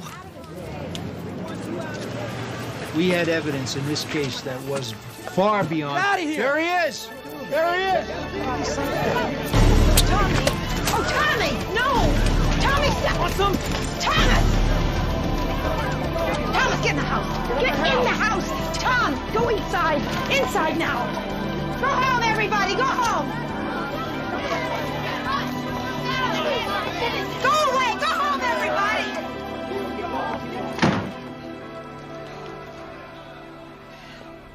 Ma, who is she? Oh, she is my friend, Monica. I don't know her. We met at court. She was the only person willing to sit next to me. Hello, Thomas. Ma, you don't know why she's being so friendly. Maybe she's wired. Maybe I should frisk her. Thomas, this is my guest. Now, what were you doing out there? I was just trying to get rid of them out there. Why didn't you call the police? I did. And? They laughed. You think they're gonna help me? They think they're the ones that are not safe? I'm the one who's not safe. That's the violence Thomas Prescott is capable of on a moment's notice. The justice system does not work. Right. We all have to defend ourselves because the system won't defend us. It's too late for my daughter. Do you want yours to be next? No! We're not safe in our homes while this killer is free. Do you want to live next door to a killer? No! Father, there are a lot of fired up people here that need to be cooled down. Whatever you'll do will be greatly appreciated. Then do something about it!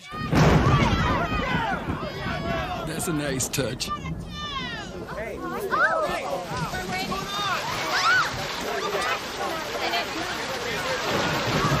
Look, they're running away. They're going. It's not going to rain forever, Thomas.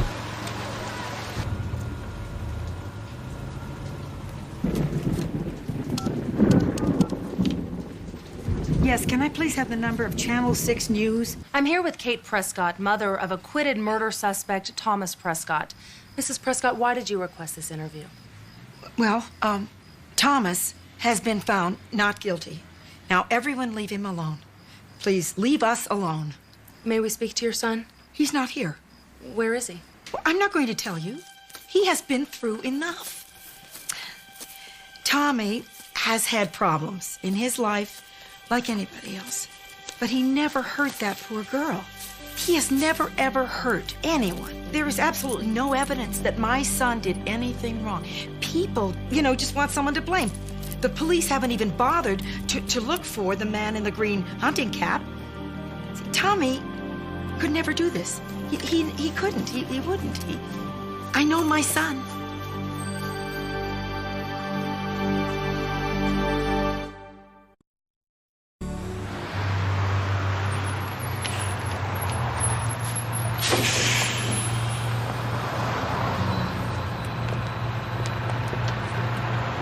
Morning. No Mrs. Prescott, huh? No, I haven't seen her. I'm not surprised. Word on the street is she doesn't want to show her face.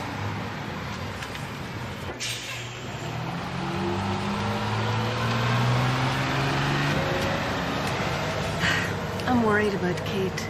Seeing Thomas in the woods last night, I'm not sure what to make of it. Don't make anything of it. That's not what you're here for. Am I not here to help my assignment? Of course you are, but you remember this. The truth will set you free. The truth will set everybody free. But that does not mean it's going to drop in your lap. You got to find it first. Now that Mrs. Prescott has broken her silence to defend her son, what is your response? Well, it's sad. She has to believe he's innocent because otherwise she'd have to ask herself what part she played in raising a killer. She can't ask herself that. It's too terrible, so she has to believe he's innocent, no matter what the facts are. If you could say anything to Mrs. Prescott right now, what would it be? I'd tell her that your son is a killer. I know it, he knows it, the whole town knows it. We want him out, now. Don't make things worse than they already are. People are angry enough to do almost anything. Nobody wants to see you get caught in the way. Thank you, Mr. Page. We're done. I just need to do a quick stand-up out front. We'll be out of here in 10 minutes. Sure, whatever you need to do is fine. Thanks.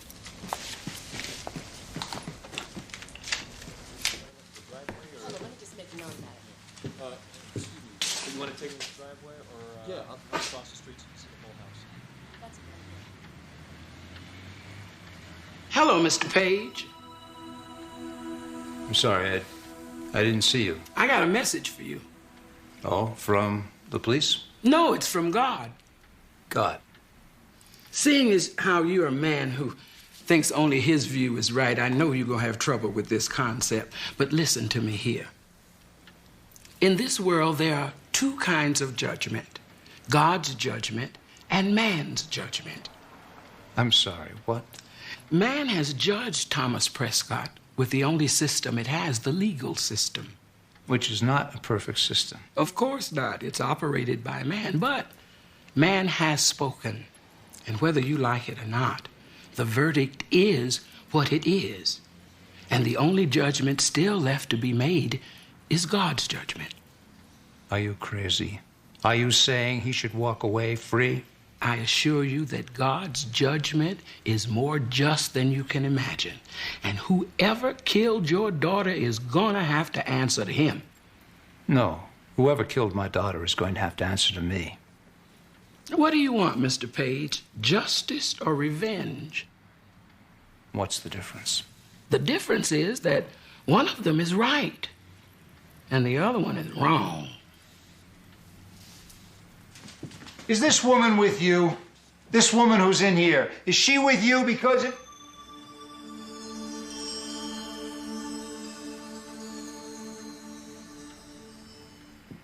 I'm sorry, I don't care about that. Sir, it's a take it or leave it deal, okay? You will. Okay, thank you. Yes. Ma, I just sold the store to one of those TV shows. $10,000. You did what? Why shouldn't I? I lost my job for no reason, okay? I'm on the TV all the time now. They're making money off of us. We need the money. This will only make things worse. They want to hate you, Tommy. And you keep giving them reasons to. Mom, listen, Stop giving them reasons. Mom, listen, please relax. I've got it completely under control.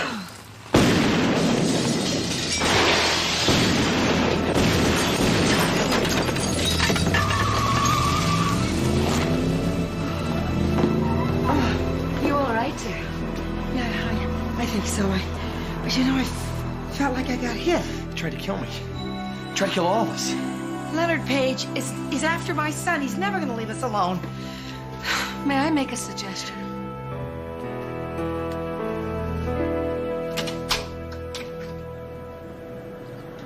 Mr. Page, I'm as unhappy about being here as you are about having me here.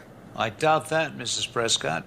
2 hours ago, someone fired a gun into my home. They tried to kill us. Well, if you're suggesting I had anything to do with that, you're wrong. I don't think you actually pulled the trigger, but you might just as well have. Now, what is it that you want?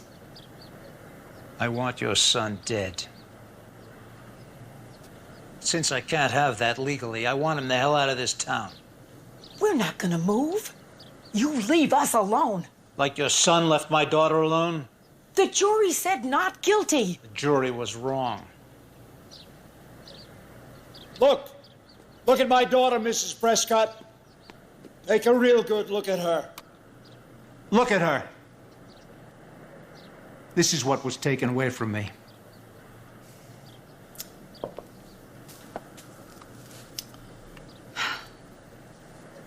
She was very beautiful. She was my life. I know why you need to find the person who did this. I have found him. You have the wrong man. Now, no matter how much you hate him, he didn't do it. No matter how much you love him, he did. Going out tonight? Yeah. I'm stuck inside all day. Okay, but be careful, all right? No, leave the dishes. I'll do them.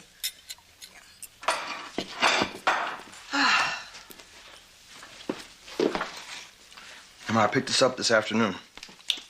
Oh?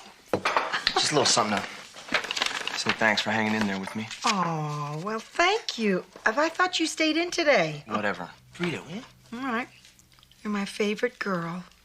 Love, Thomas. Aw. Mom, this goes with it. What? Oh, this is beautiful. But you can't afford this. Don't worry about that, Mom. You deserve it. Okay, go on. Go out. Have some fun. I'll see you later, Mom. Okay.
And then I thought, what is the guitar doing out of its case?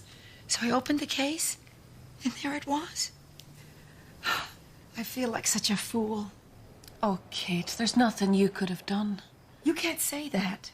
I am the one who raised him. No, I thought I taught him right from wrong. Oh, I defended him to everybody. No, my son would never do anything like that. He's a good boy. Well, he's not. He's not a good boy. He's a criminal. Hey, Ma. Unbelievable. Unbelievable. Ma, some jerk started a fight in the bar, and I'm sitting there minding my business the whole time. He threw me out. What's wrong? You tell me the truth about that night. I told you the truth. Stop lying! You searched my room? You gave me Megan Page's jewelry as a gift! Ma, you don't understand. I understand that you killed that girl. No, she was dead already. Liar! Liar! Ma, I did lie.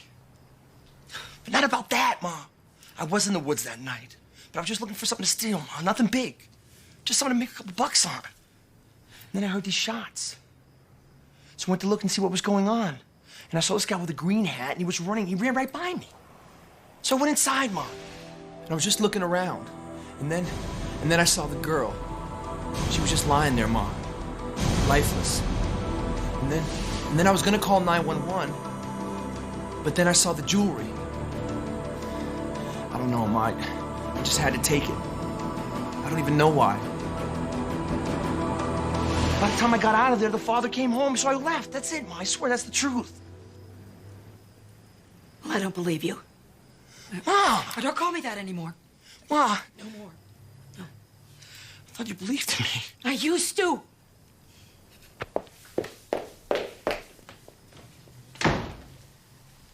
She didn't believe me. Can you blame her? No one believes you, Thomas.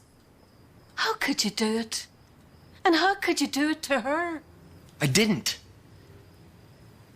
And this is my life we're talking about here. Yes, and you're wasting it. It's my business. Look, you have every right to ruin your own life. But you certainly have no right to ruin hers. Get out of my house.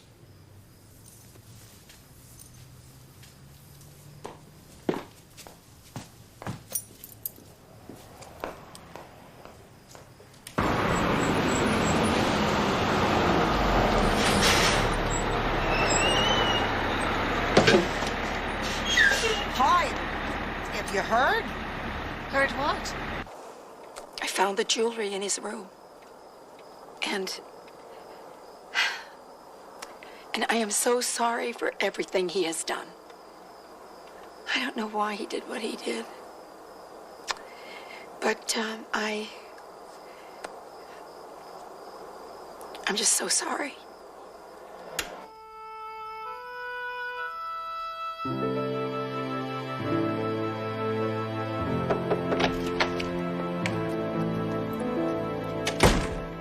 He's gone. I went in his room this morning, and he is gone. I don't know where he's going to go. He doesn't have much money. He left the jewelry behind. And this. Mom, I know you probably didn't mean what you said, but I have to go. Don't worry. Love, Thomas.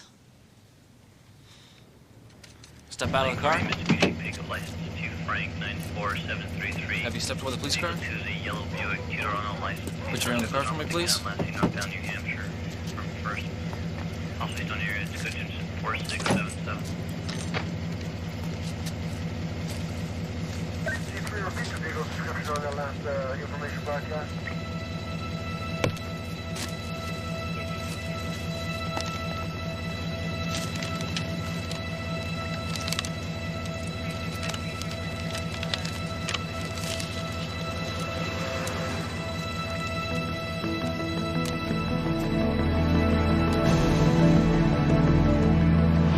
your hands on your head! Do it now!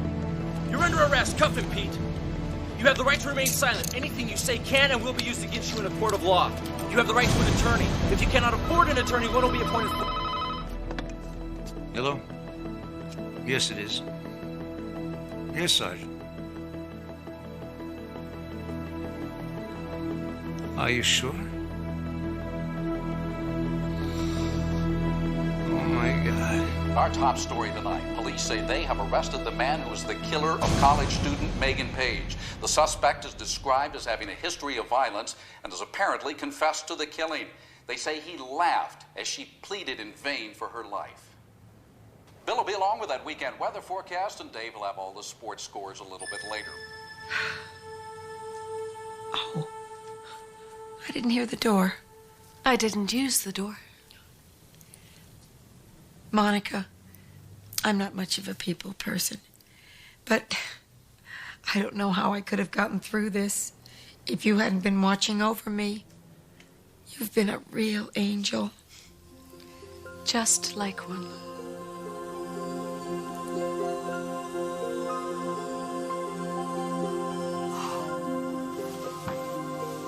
Oh, my. God sent me to you, Kate.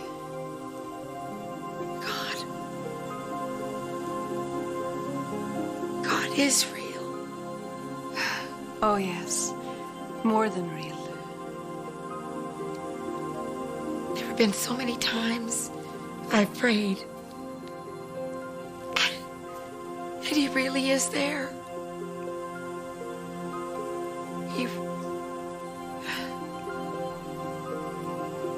So, he knows what I've done. Yes. I've betrayed my son. I've turned my back on him.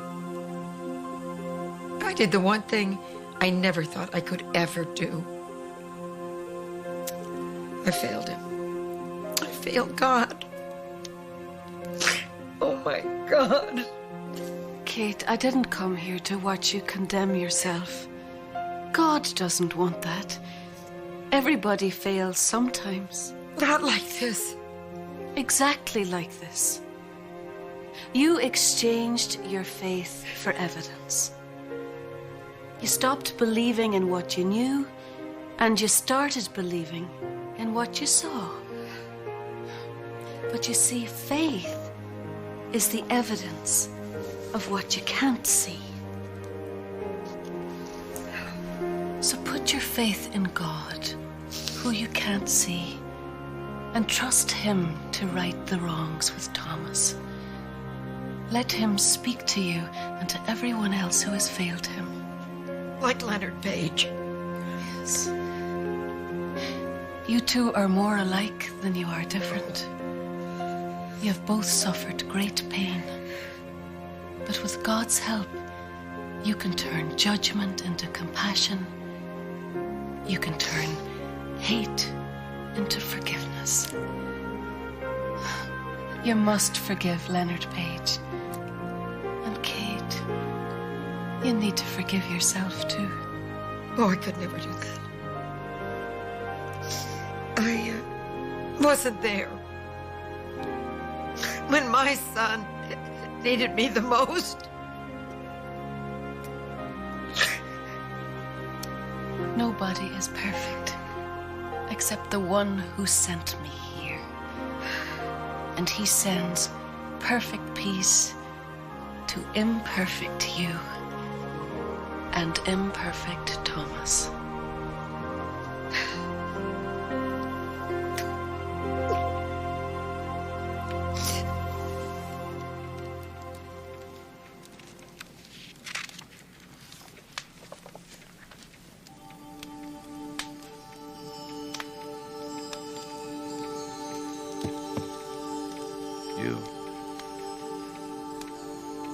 Who are you?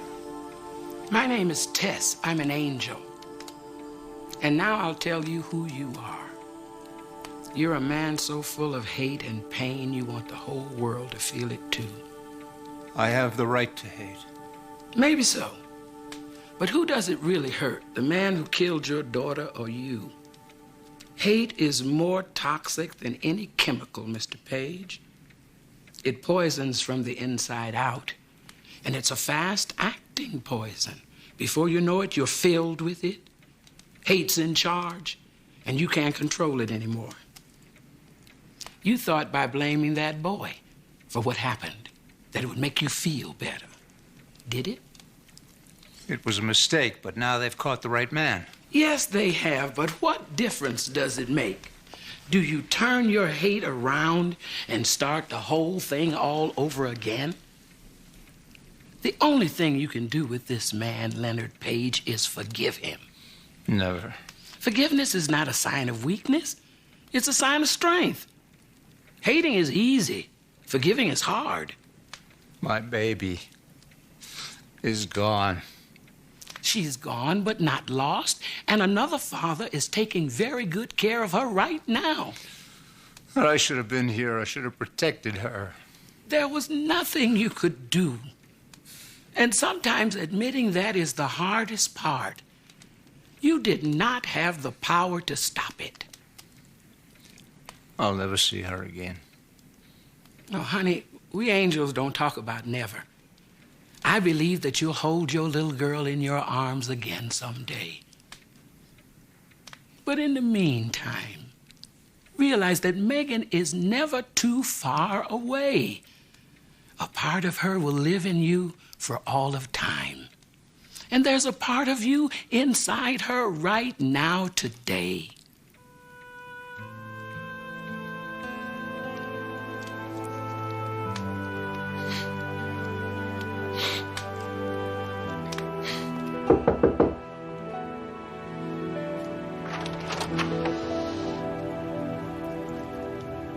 I'm so sorry.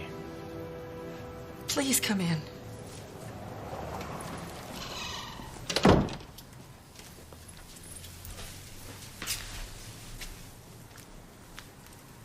Have you heard from Thomas? No.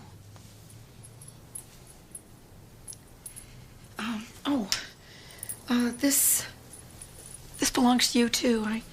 With everything happening, I'm sorry, I forgot.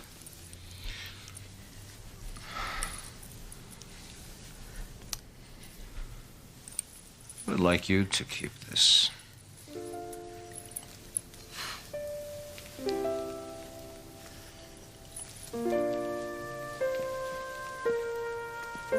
Thanks.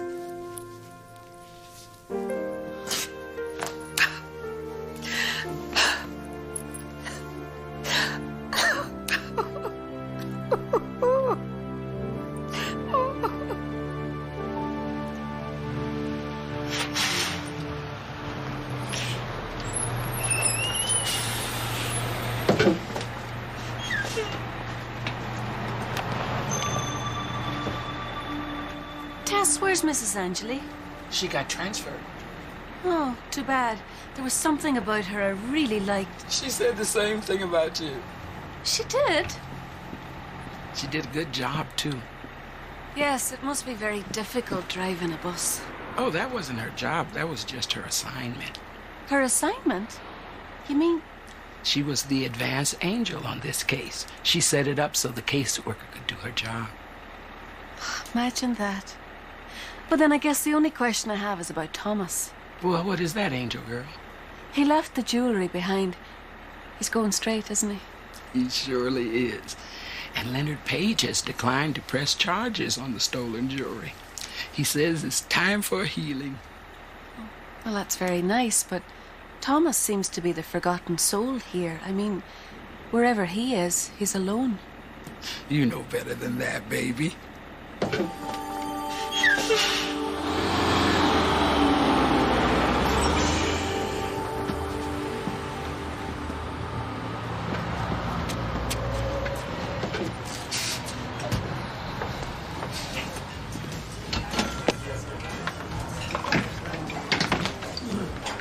How are you, honey?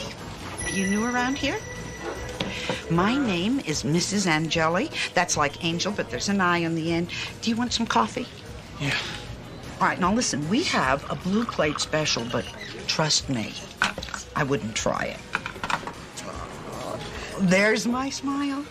You know what? You're too thin. We are going to have to fatten you up. So Thomas is gone, but not lost. God never gives up on us, baby, even though sometimes people do. Amen.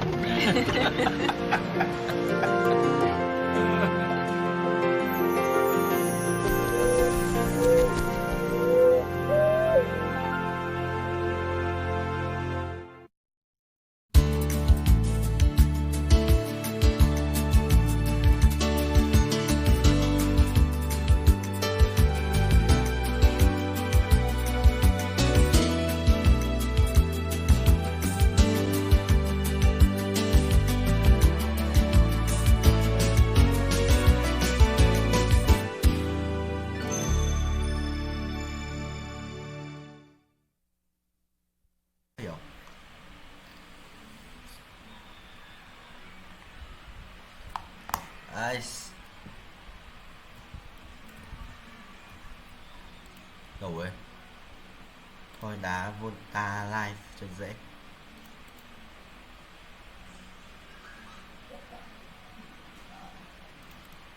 Một 37 tuổi vô ta live. Này mùa mới rồi. Ok. Biết số rồi. Bắt đầu trận. Tắt Mickey. Tìm mình nhanh. Siêu sao. Đáy nhanh vãi. 3, 2, 1, let's go. Tắt Mickey.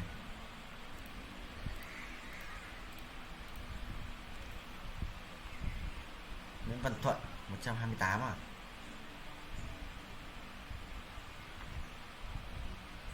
Rabbit. CB thì mình có là Rudiger.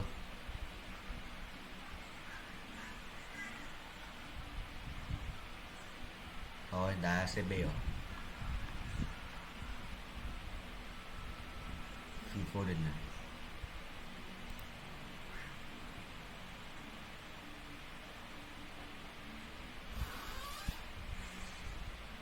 Phil Foden, Beckham, tốt.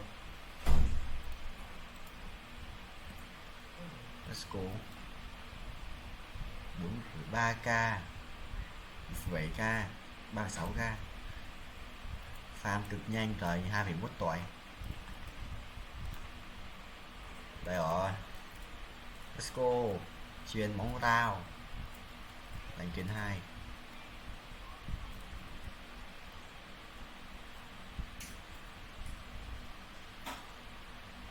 Tất cả đánh chuyền 2 hết mà. Ui. Không vào kìa. Đậu. Biên rồi mà. Ôi à.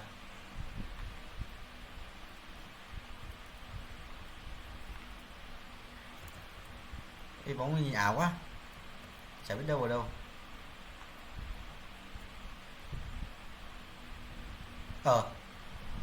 Chuyện này chi vậy?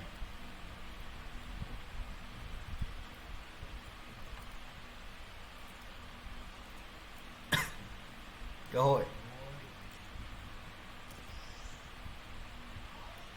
Sút. Cái gì đây?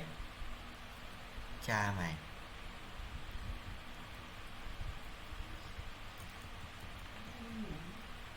Ui kìa. Thủ môn. Khiếp lên 3.115 vãi bíp.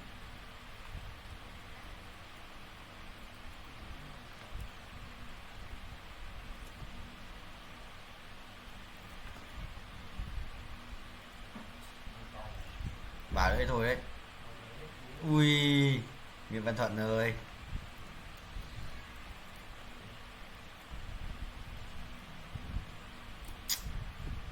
Chán chưa?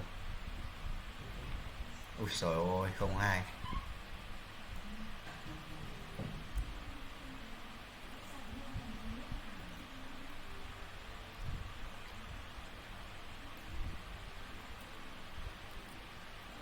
Hết. Kéo hết ạ.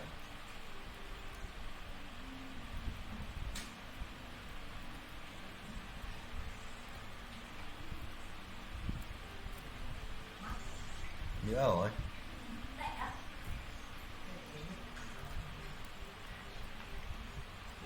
Dạ. Quên thấy chắc hết nước. Hết nước cả nhà á.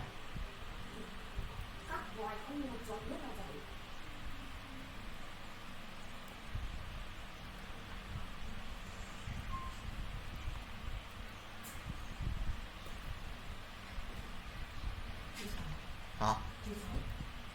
Chưa, đang phải chờ để cái kia cho nó quay xong rồi chơi cái này.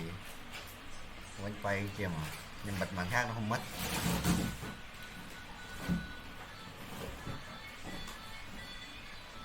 Này, đá không vậy? Ôi kìa. 02 à.